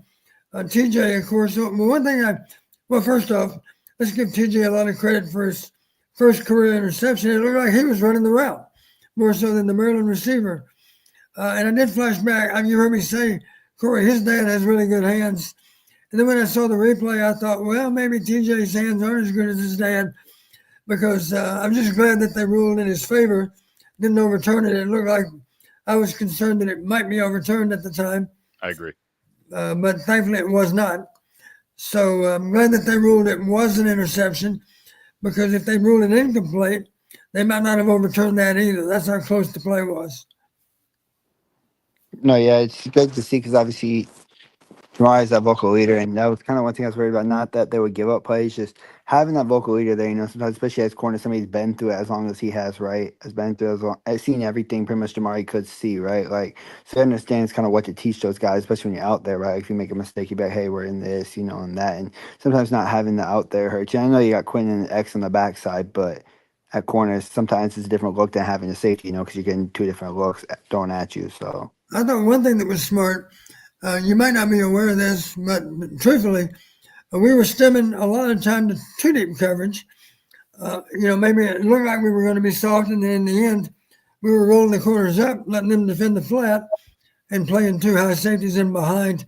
And that effectively takes away a lot of short throws, of course. You can't run a simple out route if the corner's sitting on it, or a simple stop route. And that's one reason we had good success. We took away a lot of the high percentage passes, and we forced them to throw the ball more down the field. We wouldn't have been able to do that, except we didn't need to play the safeties down low, because we were defending the run okay with our front. And that helped us to be able to cause them more problems with short throws into the flat. Yeah, definitely, for sure. And obviously, you got one more before the bowl game. I know to some people, bowl games don't matter, but it's more football. It's more a chance to get to watch my team play, at least. Like, obviously, I would like it to be in a playoff game, but I still got to watch my team play. So at the end of the day, I'll watch my team play no matter what, as much as I can, because it's just my team, right? But it's going to be good to get practice for these young guys. And I know the transfer portal kind of changes the practice view of, like, people leaving, not have as many practice, because some people are gone in the portal, right? And you don't know what this team's going to look like next year, just with what could be attrition. Who could leave? Like, who could leave as, like, people go to the draft and then also who could leave, like that's on the team that should be back next year, if that makes sense, right? You just don't know how it's going to look. And I think it's the biggest interest. And off kind of, and it's like after Nebraska, I feel like the most interest is like who stays and who doesn't, right? Like, I think that's the most interesting thing. Real quick, before we let James go, can we do a quick exercise? Because I was talking to Mark about this the other day. Based on our expectations of who leaves and who returns, which is hard to predict, give me who you think will be drafted. I know you're not a draft expert. Right. But KJ would be a lock, right? A guy who's going to get drafted. I don't think so. Castro's a lock, right? He's going to be drafted. I think so. Yep. Harris, Jamari, I think he'll be drafted somewhere. I think he had a really solid. Not quite as confident on him, but he has had a good year, no doubt about it. I think he'll be drafted. You look at the offensive line. I mean, the two backers. Well, yeah, Higgins and Jackson, right? Those guys have to be drafted. Both of them. I would be very surprised. I'd be shocked if Higgins doesn't go in a reasonably high position. Well, Higgins for sure. Jackson mid-round, maybe. So right there, Caleb Johnson, Castro, Harris, Higgins, Jackson. There's 5. Well, Shea, I think Shea, even though his numbers aren't great this year, I think the history with Iowa tight ends being good in the NFL is going to help his case. So Lachey potentially is drafted. Yeah. There's 5. And then what about Richmond or Logan Jones? It's hard to know. What we don't know, Corey, is how many offensive tackles are head and shoulders above Richmond. We don't know that simply because we don't know college football in terms of the draft. We don't know very much at all about tackles. I know the first round ones who I've heard, but I don't know much about after that. But I don't. Richmond's kind of a toss up. Like I definitely think he gets a UDFA chance, and I think probably Deontay Craig gets a UDFA chance just because, like, to me, Craig hasn't put a lot of tape out there, but you know what he can do over the 4 years, and I think Deontay Craig for sure. If he doesn't get drafted, will get a undrafted free agency opportunity at least, right? Like, so what Deontay can do. Craig is. I think he's been. I don't know about that one. No, I think he'll get a UDFA chance, though. I think somebody will take a flyer on him because you're not going to pay him that much anyways, and they're not guaranteed contracts. So what's the need to not take a flyer on somebody? I think Herkett's got a better chance at being drafted than Deontay. Not drafted. I mean, UDFA. I think we have to realize it's a high bar just to be drafted. Yeah. If you think about all the players that are coming out, and it's not just 125 FBS programs, it's also all those FCS programs. And let's face it, North Dakota State and South Dakota State and Illinois State, they have good players too. So I'm just looking at these guys. So does Y.A. Black get drafted? I think it's pretty much a waste of time to discuss it in any kind of specifics because we simply don't know. No, yeah, for sure. Well, I think the ones for sure, probably Jay Higgins, Sebastian, KJ probably are for sure. The rest of the guys you don't really know. Let me real quick. Richmond Jones or Colby. Could you get 2 or 3? I'm not sure any of them are going to be drafted. Now, again, I'm not a draft expert. I don't know. Is it possible that multiple guys there are drafted? Is it possible that 2 or 3 of the list I just gave you are drafted? Sure, it's possible. But let's not forget this. In the late rounds, all 32 teams make mistakes. So, maybe it's a mistake that they draft one of the Iowa players we just talked about, or maybe the mistake was not drafting one of the Iowa players. We simply don't know. So I guess my point in bringing this up, I just feel like they have like 1, 2, 3, 4, 5, at least 5 locks. That's a lot of players right there. And I think we're confident they're going to get at least 5 guys drafted. And that doesn't count Lachey, Y.A. Black, and those 3 offensive linemen. And it doesn't count, say there's some crazy world where Drew Stevens leaves early. Is there anybody else that could leave early that I'm not? I mean Xavier, but I think X is more out of the team, like transfer portal, than he is NFL draft. If that makes sense. He's not getting drafted if he leaves. I know. That's what I'm saying. I think he's more of transfer portal than he drafted. You're just bringing up names, but I have one, Aaron Graves. Yeah, I agree with you. Potentially, I don't think I have no reason to think he will, but I guess my point is kind of what Mark Rogers is saying here in the chat. I mean, that's a lot. It's going to be bittersweet if Iowa gets 6 to 10 guys drafted, because that will be an unreal draft class, Don. And we're going to be looking back saying, what on earth? Like, seriously, it's going to be very similar to 2010 and 2016. I can see where Mark's coming from, and I'm hoping Mark's listening to us now. I guess he probably is. Because the reality with the schedule we had, we're optimistic by nature, of course, about Iowa football, but it wasn't that hard of a stretch to think we'd finish 10-2. We knew going to Columbus and winning is a difficult assignment for anyone. But even then, we were allowing for somebody else to knock us off, even though maybe at worst case scenario, it's a 50-50 game for some of these other games. We've got a lot of confidence that we are winning the games that we should have a chance to win. One of the things I've been able to say about Iowa football is that in general, we very seldom beat ourselves. Typically, you have to beat us, right? Yeah. Yeah, but.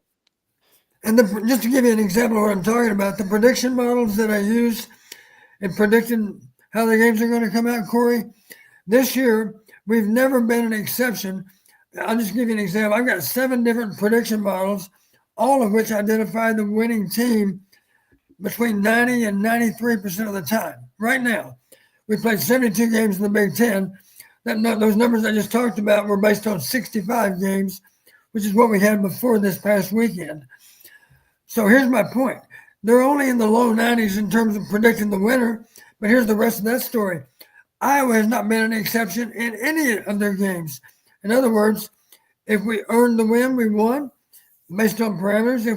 If the other team won the more important parameters, they beat us. We didn't overachieve. None of them were flukes. In other words, correct. Yeah. We deserve to lose the game based on analytics. That is what's so maddening, right? That is what's so maddening. And a fair point here from Mark. How can the offense be this much better and the record be 2-3, 2-3 games worse against similar competition? Did the defense decline that much? Well, the results and the stats say yes. Because the defense, I think you have to look at the defense against Michigan State and against UCLA. And the thing that sticks in my mind about those 2 games, Corey, you remember this just like I do. In the third quarter, we engineered a touchdown drive that tied up both games. And now what I'm thinking is going to happen next, we're going to get a stop on defense. Didn't happen. Nope. Both of them went down the field and went back up on us again. And again, Don, this is a UCLA team that was last in the conference in rushing the football. They averaged like 70 per game. They get over 200 against Iowa. Then they go right back to the sewer and run for like 50-some against – who'd they play, James? For what? UCLA play? USC. They just played USC.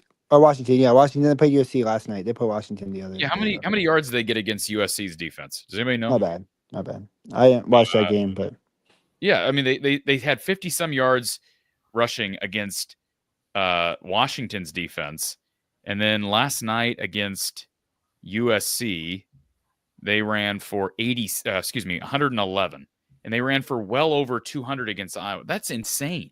It's just incredible. It's almost hard to explain. This is the Iowa defense. And so that, in answer to Mark's question, yes, they have the defense has taken that big of a decline and a step back. It has not helped that they've been below what they should be at quarterback, partly due to injury and partly due to Cade just not being very good when he was healthy. But man, with the dominant run game and a bunch of returnees on defense, and as good as they've been so much better on special teams than I think a lot of people expected. I think that preseason we all expected that they had a chance to be really good on special teams. But Drew had finished the year kind of shaky last year. You're trying to replace Torrey Taylor. Reese Dakin's been phenomenal for a freshman, and Drew Stevens has been one of the best kickers nationally. Caden Weegen's been terrific in the return game. It's amazing all they had going for them. That's why it's so frustrating. But anyways, we can talk about this for months. No.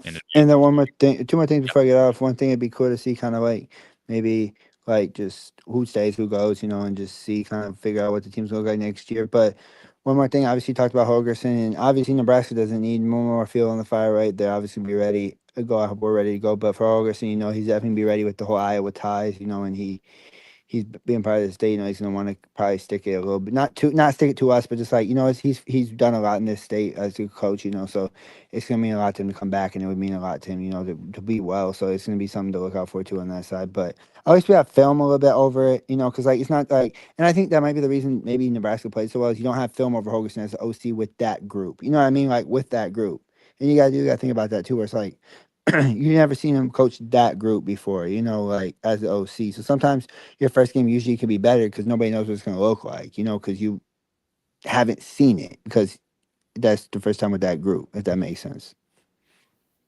Absolutely, James, and appreciate you being here. It's always fun to talk Hawkeyes, and we'll look forward to one more week of football and a bunch of basketball coming up.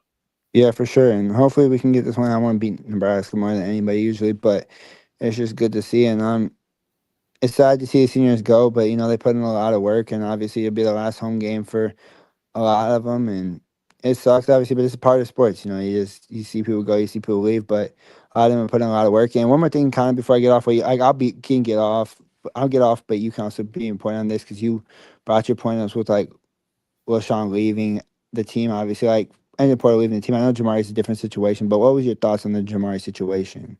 Like him being hurt and then saying, we're getting ready for the draft kind of thing. And I don't know if he's with the team or not. He never said he's getting ready for the draft.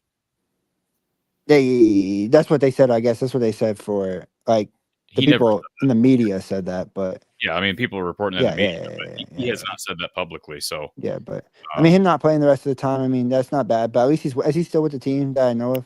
Yeah. Okay, cool. I didn't know, like, if he just. He doesn't sound like he traveled, but he's cool with the team, and maybe he's not going to play because he's hurt and he's trying to prep for the draft, but he has not left the team and opted out. So. I didn't know how that worked, and that's good to see at least, because he's always been somebody, like he said, he said his story before where he's been through a lot, and Kirk's always been there for him. So it's good to see him finish out. Unfortunately, he can't finish out the way he wants with the injury, but it's just good to see him, last the 6 year or 5 or 6 years he was there and everything he put in for the program. So you never hate people like that, when they've done so much for the program. It sucks to see them go out that way. But James, appreciate you being here, sir. We'll talk to you, one of these days, right? This week. Yeah, for sure. Hopefully, this week for sure. Hopefully, probably after the Nebraska game, more than likely. But it'll be good to see, and go Hawks always. And let's just keep this moving, at least on the basketball side. And football didn't go the way we want, but sometimes that happens. And unfortunately, it happened this year with all the seniors we had, and it was down year. But sometimes, that's the sports, right? Sometimes your seasons don't go as you plan, and that's what makes sports fun sometimes. Absolutely. Or not fun, I guess, depending on the person you are. But yeah, thank you, sir. Appreciate it. Good stuff. Okay, let's go kind of quick fire on these things. Bob says, where's tight end you gone?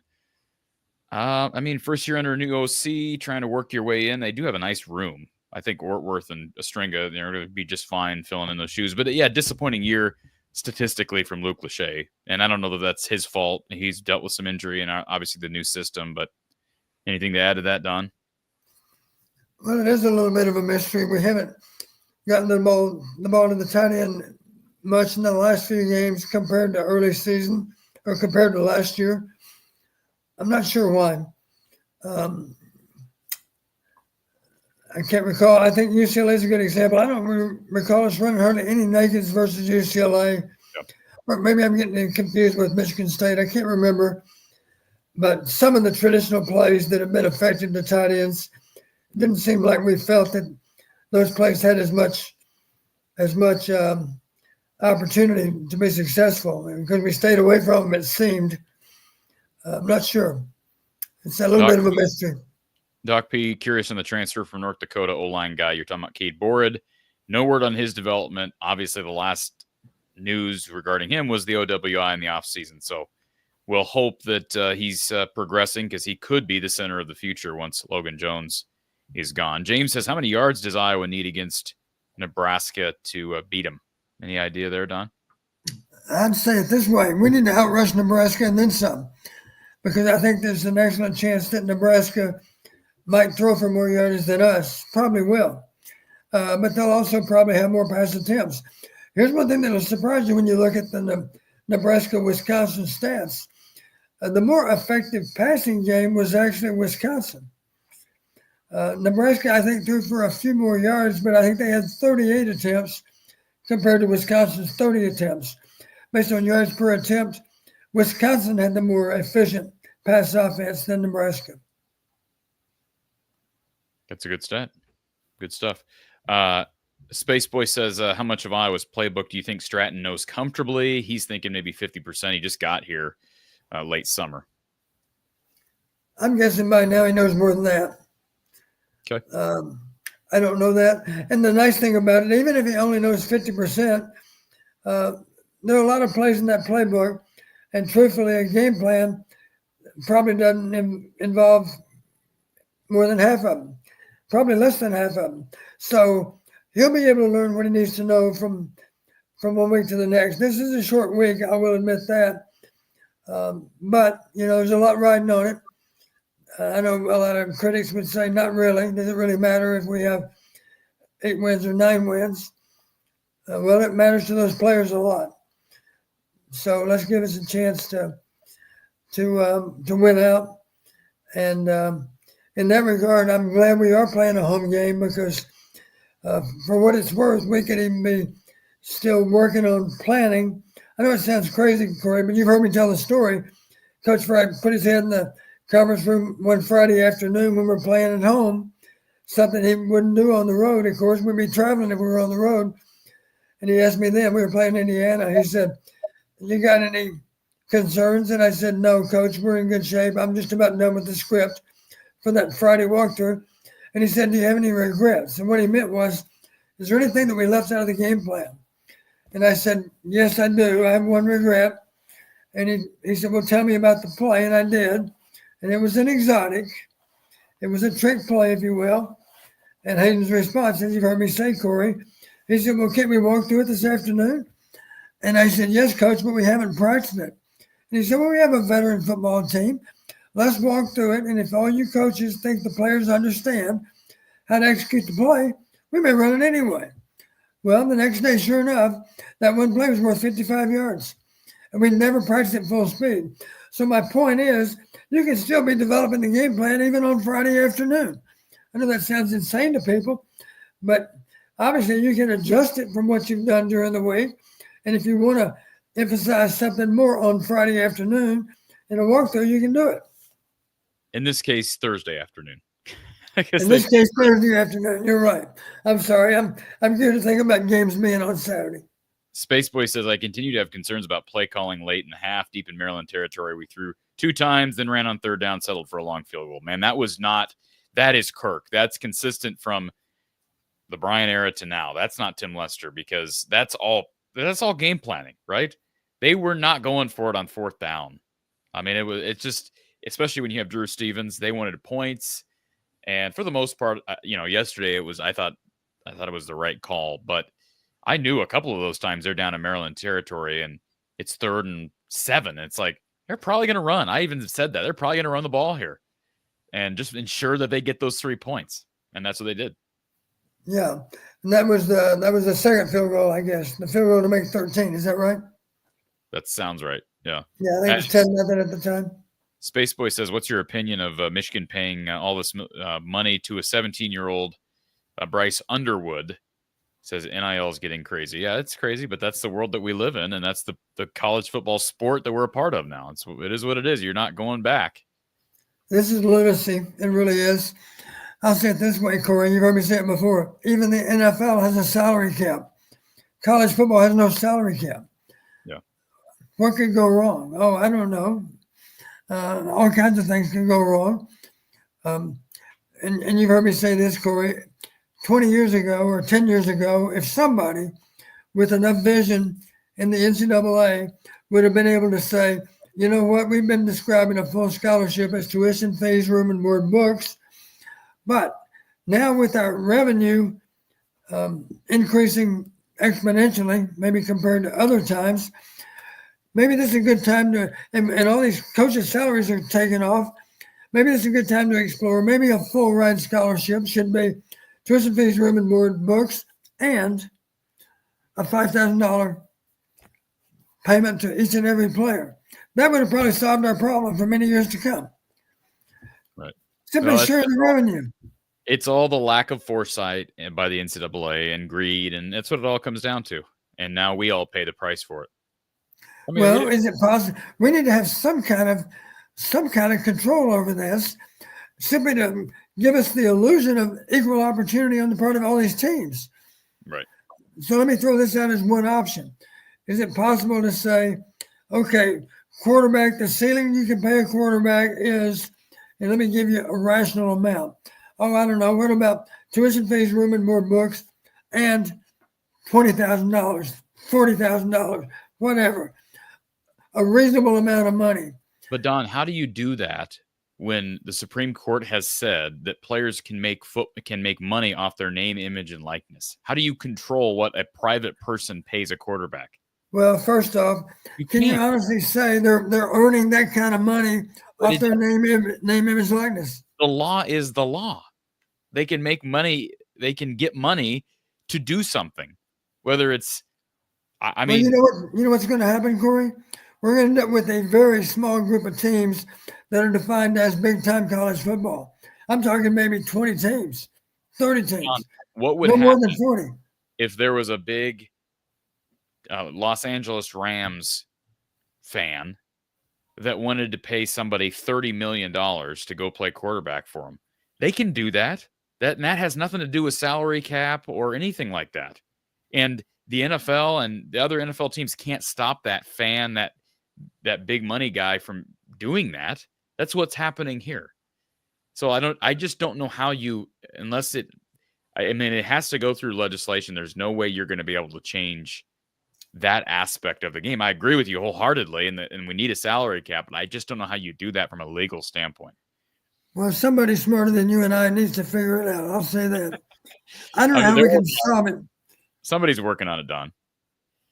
The voice of college football, Mark, appreciate the super chat. Iowa pass efficiency defense 2020 to 23, 4, 4, 6, 7, and now this season ranked number 41. So that's telling, right? I think that's a pretty telling stat. I think results wise, you're pretty close defensively. Results wise, those stats are telling. So, and having said that, part of our problem was not our inability to control passing game. It was our inability to slow down the other run game. Right. And David, specifically about Michigan State and UCLA.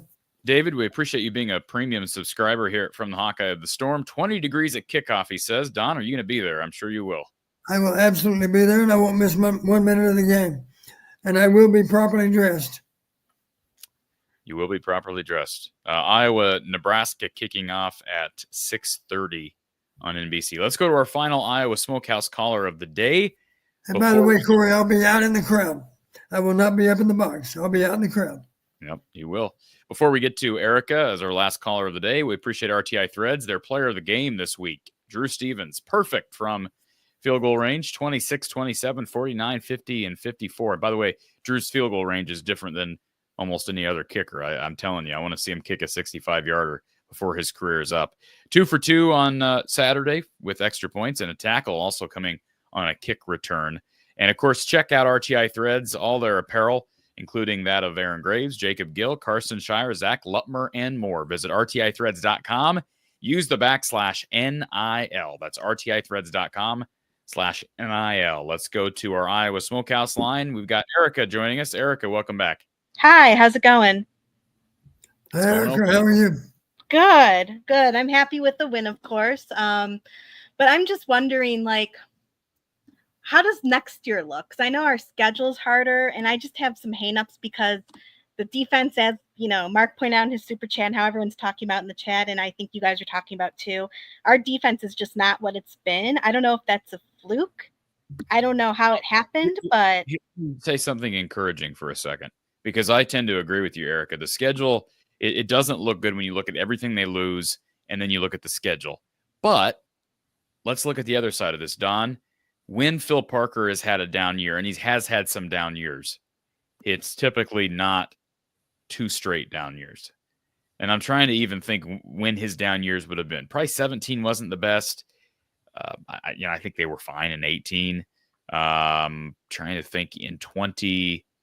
I mean, they had the 1 year where they gave up a number of explosive plays. Was that 2020, Don? Even though they had finished the season winning 6 straight.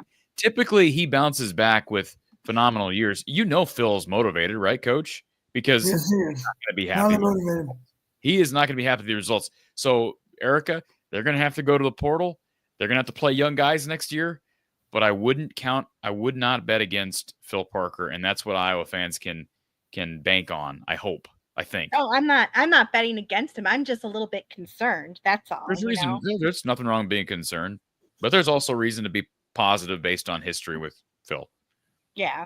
Another thing I wanted to ask, and this is specifically for Coach, since he's got, he worked for Hayden Fry and everything. He's got connections in the program and that.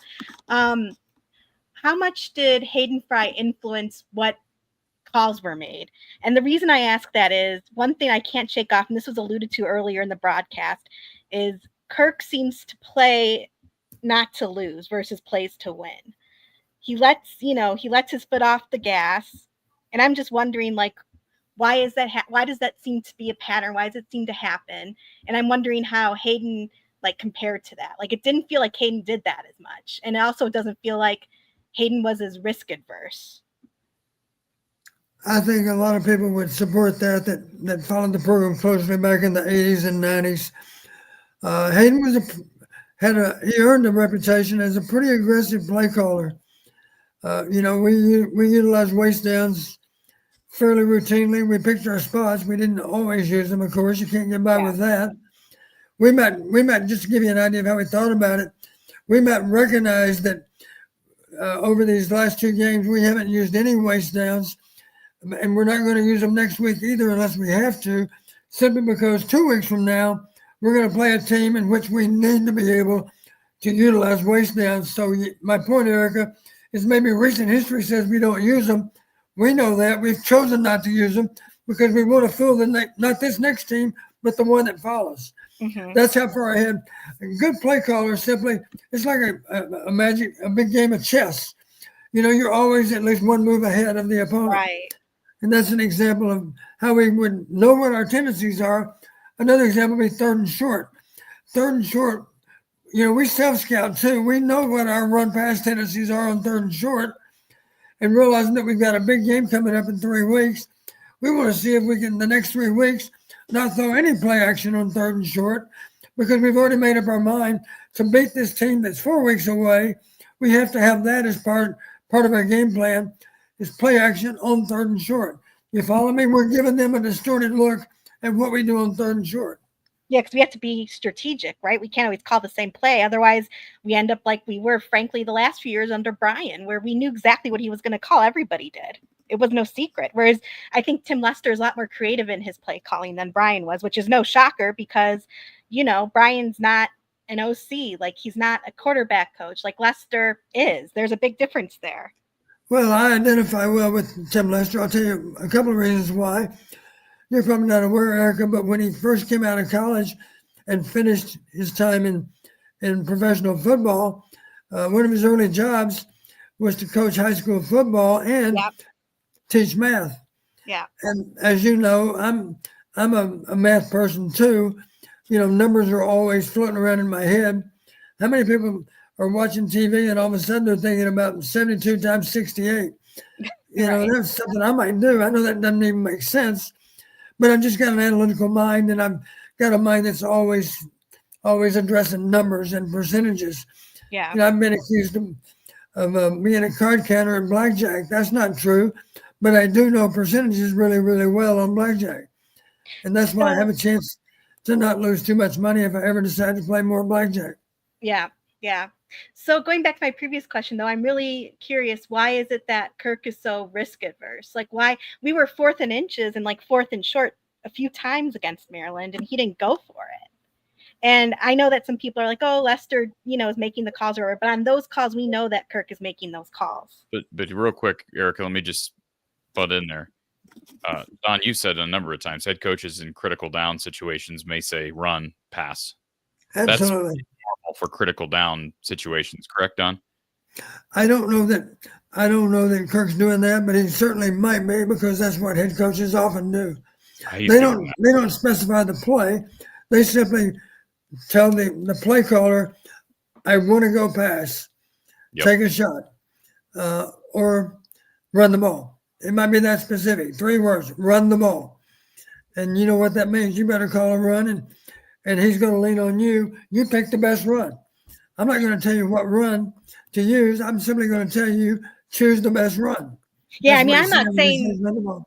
don't get me wrong, I'm not saying that Kirk is telling Tim exactly what to call, as far as, run this way or, do it this way or whatever. I'm not saying to that extent. I'm just saying, why is it that we never take any risk? Like, Well, I in a game like understand. that I yesterday, understand that sometimes, we're injured right now, for example. I understand that. And Stratton is like our only not injured quarterback at this what would point. they I have had to understand gain? What would they have gained by taking a 4th and inches risk yesterday? they would have gained the possibility to have another first down and keep going down the field. They won by 2 scores. Yeah, but they weren't up 2 scores when that happened.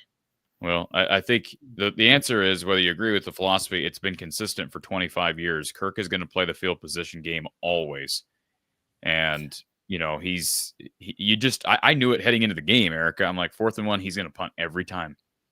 So, And that's I mean, fine, you but why heard me can't he say- change it? Why can't he modernize his game in that way? well, I agree in bigger games, but I mean, I do believe that if Iowa was sitting at 2 losses, I would have wanted him to do exactly what he did yesterday, because that was the most logical path to victory yesterday. But in bigger games, I agree with you. I don't think he's good at pivoting in bigger games when you're playing Ohio State, Yeah. when you're playing Penn State, and pivoting in those games and realizing when to be aggressive and when not to. I don't think he's good at that. I think he's really good playing in his vision, with his vision of football. He's really good at it. That's why he's won so many games. I think that's why we struggle against like top competition like Ohio State, because we're not willing to take those risks. I agree. Part of yeah, absolutely. And that's been his downfall. I don't think he called for that yesterday, is all I'm saying. I'm talking more in general. I just brought up yesterday because it's most on the mind. It's just the most recent thing that happened. Sure. But like, that's why we aren't competitive against the top dogs, because he won't take a risk. Like, if you're already down that many scores, why not? What do you have to lose then? By the way, Erica, do you have anything to say to the other Corey, the caller that likes to take shots at you when he's on the air? No, I'm not in the mood to take any shots, frankly. I don't. I was giving you an opportunity. I was giving you a small toss there. I don't. I mean, I listened. I was here for his call, but I mean, I was chatting, frankly, and well, he was a little more docile today. He was kind of coming after the haters yesterday. He was being his apologetic self yesterday for Kirk, and that's fine. He has the right to his opinion. Yeah, absolutely has the right to his opinion. That's fine. But I'm not going to argue just to argue.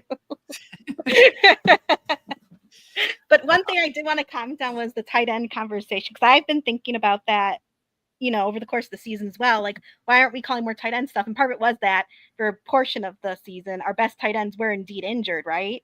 So that's part of it. But I think another part of it is when you have a dominant running game, you don't necessarily need to call on them so much or so often. And also, I also think that someone in the chat said this, and I thought about it, and I think they're right. Lester, if you look at how he coached in the past, he's always preferred wide receivers, right? Yeah. So it kind of makes sense that our tight ends aren't getting called upon as much. Yeah, the system is probably going to be a little less conducive toward tight end production. So yeah, not to say that it'll be interesting to see how scouts still view the guys Iowa brings in and how it affects recruiting. I think Lachey's a draftee. I think they really like Ortworth and Nostringa. All these guys have a chance to be drafted at some point. That's just what history tells you about starting tight ends at Iowa.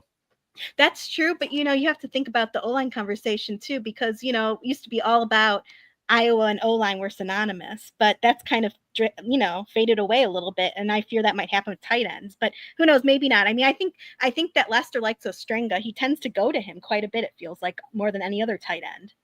Yeah, and maybe that's part of that is availability. He's been one. Well, he was hurt earlier this year. Yeah, he was hurt too, right? Yeah. But Lachey's kind of coming off an injury. But yeah, he was even getting, I think, just as many targets early in the year.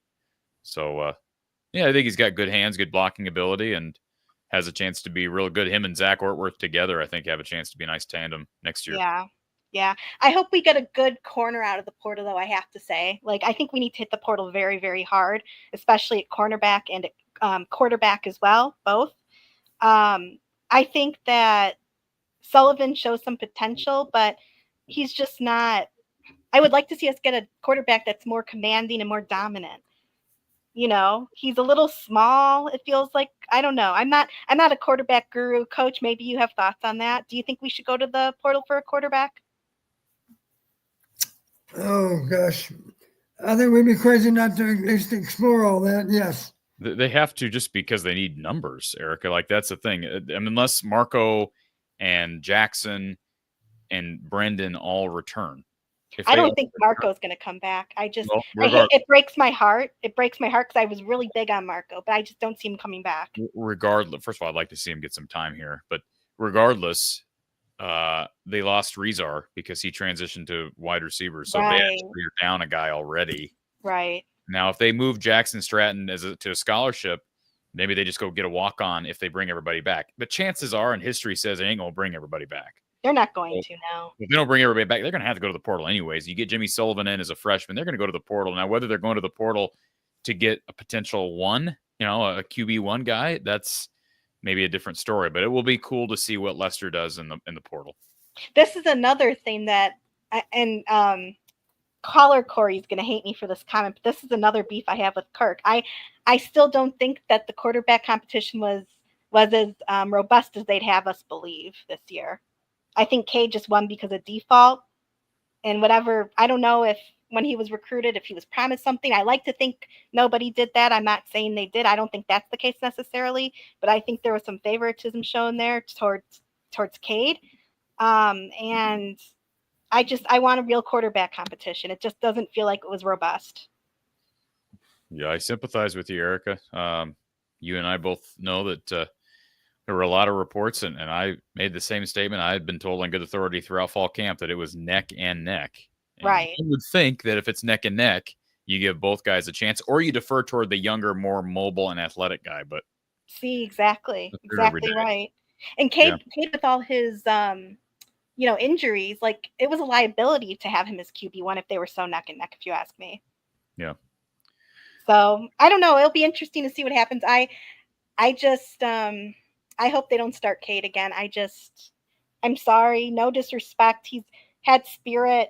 He was great at Michigan, but for all the reasons we've talked about ad nauseum, it just did not work out. And it did not. Yep. It did not work out. And I think Stratton's a better bet at this point. I actually really like what I saw from him. I know they kept it kind of simple-ish for him, but I think he's got potential. I said it in the chat earlier. I think he needs development. I think he could be a really good quarterback if he gets developed properly. Totally agree. Erica, appreciate you calling in as always. Always a pleasure. Thank you very much. And Coach, if you want to tell a Fry story, wouldn't object. Thanks, Erica. I'll try. Right off the top of my head, Erica, I can't think of one that you haven't already heard, but I'll think about it here in these next few minutes. Corey, on the subject of play calling, this might surprise people a little bit, but I want to talk about a specific play. Here's my point. Perception might not be reality. Okay, let me explain. In the game, our first 30 plays were 24 runs and 6 passes, right? You're probably aware of that. They mentioned at the time, 24 runs, 6 passes. Do you know what the next play was? The 31st play. Tell you what it was. 2nd and 1 on the plus 16-yard line. The running back on that play was Terrell Washington. Remember the play? Looking to pass. It was going to be a halfback pass. Yeah. I'm pretty sure that was a halfback pass. Oh, yeah, he was clearly looking downfield. He was looking to throw the ball. He was wise to keep the ball. He might have run for -1 or +1. I can't recall. And that was called a waist down. It was a waist down. My point is, sometimes our play calling is a little more aggressive than what people realize. Because I guarantee a lot of people didn't even realize that was meant to be a halfback pass. Yeah, and it was mentioned on the broadcast. All right, folks. A couple super chats, and then we're going to close this thing down. Ask a Bum. Don, what are your thoughts on Tyler Ellsbury? I don't have a real strong opinion one way or the other. I simply haven't studied him close enough to know. I like his size. He's a big dude, and seems like he's played well when he's been in there. Hayden Fry says Kirk is a wuss. Interesting. Must be a different Hayden Fry, Don. Must be. And Doug wants to know what 8-4 means for the program when Kirk passes Woody. Well, he'll pass Woody in the non-conference next year, assuming things go as expected. Go ahead, Corey. You want to do it. You want to tell everybody who game 1 is. I don't even remember. You and I had this conversation. Isn't it like no? Don't give me a second. Give me a second. I know I can picture Albany, the big Danes of Albany, the Albany Danes. Great, can't wait. Cyhawk C Money, thank you for the super chat, Corey. Appreciate that. And let's see here, Carrie. Thank you for the kind words. Always appreciate you being here. And Albany, I'm glad we brought that up. Let's see here. M-Fen, we already addressed this. End of the third. Why do we run the play clock down, call timeout when we had a chance to run the kicking team out of the field, preserve the timeout? Well, they were trying to save. There's okay running the timeout, but call it early, and then you get an extra couple of plays with the win in your favor. Yeah, the mistake we made, we took the clock down. We burned the timeout with 4 seconds left. It made sense, of course, to use the timeout so that you can kick with the wind. But the mistake was call the timeout earlier. And here's the bottom line, Corey. The wind was a huge factor in the third quarter. Let's make that third quarter last as long as possible. So what should have happened, call the timeout immediately. Maybe there was at least 30 seconds left at the time, I think. That would allow us to kick the field goal, kick off through the end zone. Now they start on the 25, and maybe they even have to throw once or twice into the wind before that third quarter elapsed. Right. A quicker timeout would have forced them to do all that. And the fact that we waited until 4 seconds left, when the ball went through the uprights, the clock was on 0, it meant we had to kick into the wind. You probably remember what happened on the kickoff. Sure. The ball was hooked into the wind. Went out of bounds. They got it on the 35. Yeah, it didn't actually go out of bounds, but the guy was standing out of bounds. Smart play by the kick returner, by the way. Very smart play because the ball was and died on the field. You're right. Right. Corey, Kirk is the winningest coach in Iowa history. Yeah, rah, rah, rah. They just know the passion, the fire he's got within him in saying that. Anyways, Doug, he says, I wish we had one men's basketball show that had half as much passion as these football shows have. I feel like I'm the lone basketball guy. I'm sorry, Doug. First of all, my condolences to you. I don't want you to be sad. That sounds like a very sad comment. We had a good Friday postgame show, Doug, and you were on the postgame show. But the men have to start winning more games. That sounds cliche, but they got to start winning games. We all know about the March thing. That game Friday is not going to help the way they lost that game. Missing threes, missing free throws, turning the ball over. You just can't. Actually, they didn't turn the ball over. No, they missed free throws and missed threes, and they got killed on the glass. That's not going to help. But I understand, Doug. I totally understand. Space Boy says that he's sorry, but his wife lets him hang out with Corey and Don, but she won't let him hang out with Corey and Gary. So, again, is what it is. Doug, we do appreciate you being here. And let's see. I think the last thing, Tekun says, what are your keys to game to beat Nebraska on Friday, Don? Final thoughts on the big Black Friday showdown, senior night in Kinnick Stadium this coming Friday. Before I address that, let me just say this. Erica's comment, they have to win more games. And your comment was basically the same thing. That's all true. I flash back on the fact, right after I became the head coach at Western Illinois, we were at the convention that year, and somebody was congratulating me on getting that head coaching opportunity. And he said, I want to warn you, though, this was a head coach, too, at the time. He said, from this point forward, you're going to have 2 numbers after your name in all kinds of places. You be sure that first number is bigger than the second number. Otherwise, you won't get to do it very long. And that's good advice. You better not assume that it's going to be okay for me to have a losing record going forward. Problem is, Fran hasn't had many losing records, but the problem has been even when they've had good records, they flame out when it's tourney time, and so then there's less patience for the regular season lumps that they have to take. And again, when I say winning records, I'm talking about conference play. I'm not talking about a bunch of fluff in the non-conference schedule.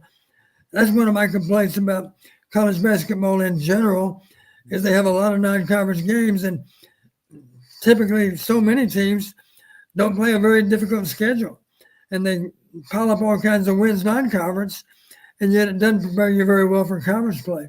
Look at Mark bringing the fire. He says, in response to the earlier comment from Cyhawk C Money, Kirk Ferentz is the losingest coach in the history of Iowa football. 123 losses, Hayden Fry 89. That's kind of a shot back, man. That's a shot back here on the show. He's stating a fact, right? He's stating a fact, but wow, I didn't expect that from Mark. He's still hanging out, so that's again bringing the fire, bringing the facts. Don, Iowa, Nebraska Friday night on NBC. Well, I haven't done the analytics from this past weekend. I've looked at them, glanced at them, but in short summary, one of the things we need to do. Nebraska's been notorious for not taking care of the details. You heard me say one of the nice things about Iowa is normally if you beat us, we make you have to beat us. Nebraska, as you know, Corey, last year and even this year to some degree, has shot themselves in the foot quite a bit. So first thing comes to mind, let's find a way to force Nebraska to make some mistakes. They do have a freshman quarterback. Yes, he's got a bright future, but isn't he a little more likely to make mistakes than a more veteran quarterback would? The answer is obvious, yes, that's true. Other places where he could gain an edge is our defense maybe more opportunistic than Nebraska's. I'd like to think so. I think it's probably safe to say we probably have more experience on defense than they do. I don't know that for a fact, but we have good experience in our starting lineup, of course. We do have the home field advantage. I think this is critical. We have to have a great home field advantage, and the players alone don't get that done. The fans have so much to do with that. I know it's going to be hard on a cold night.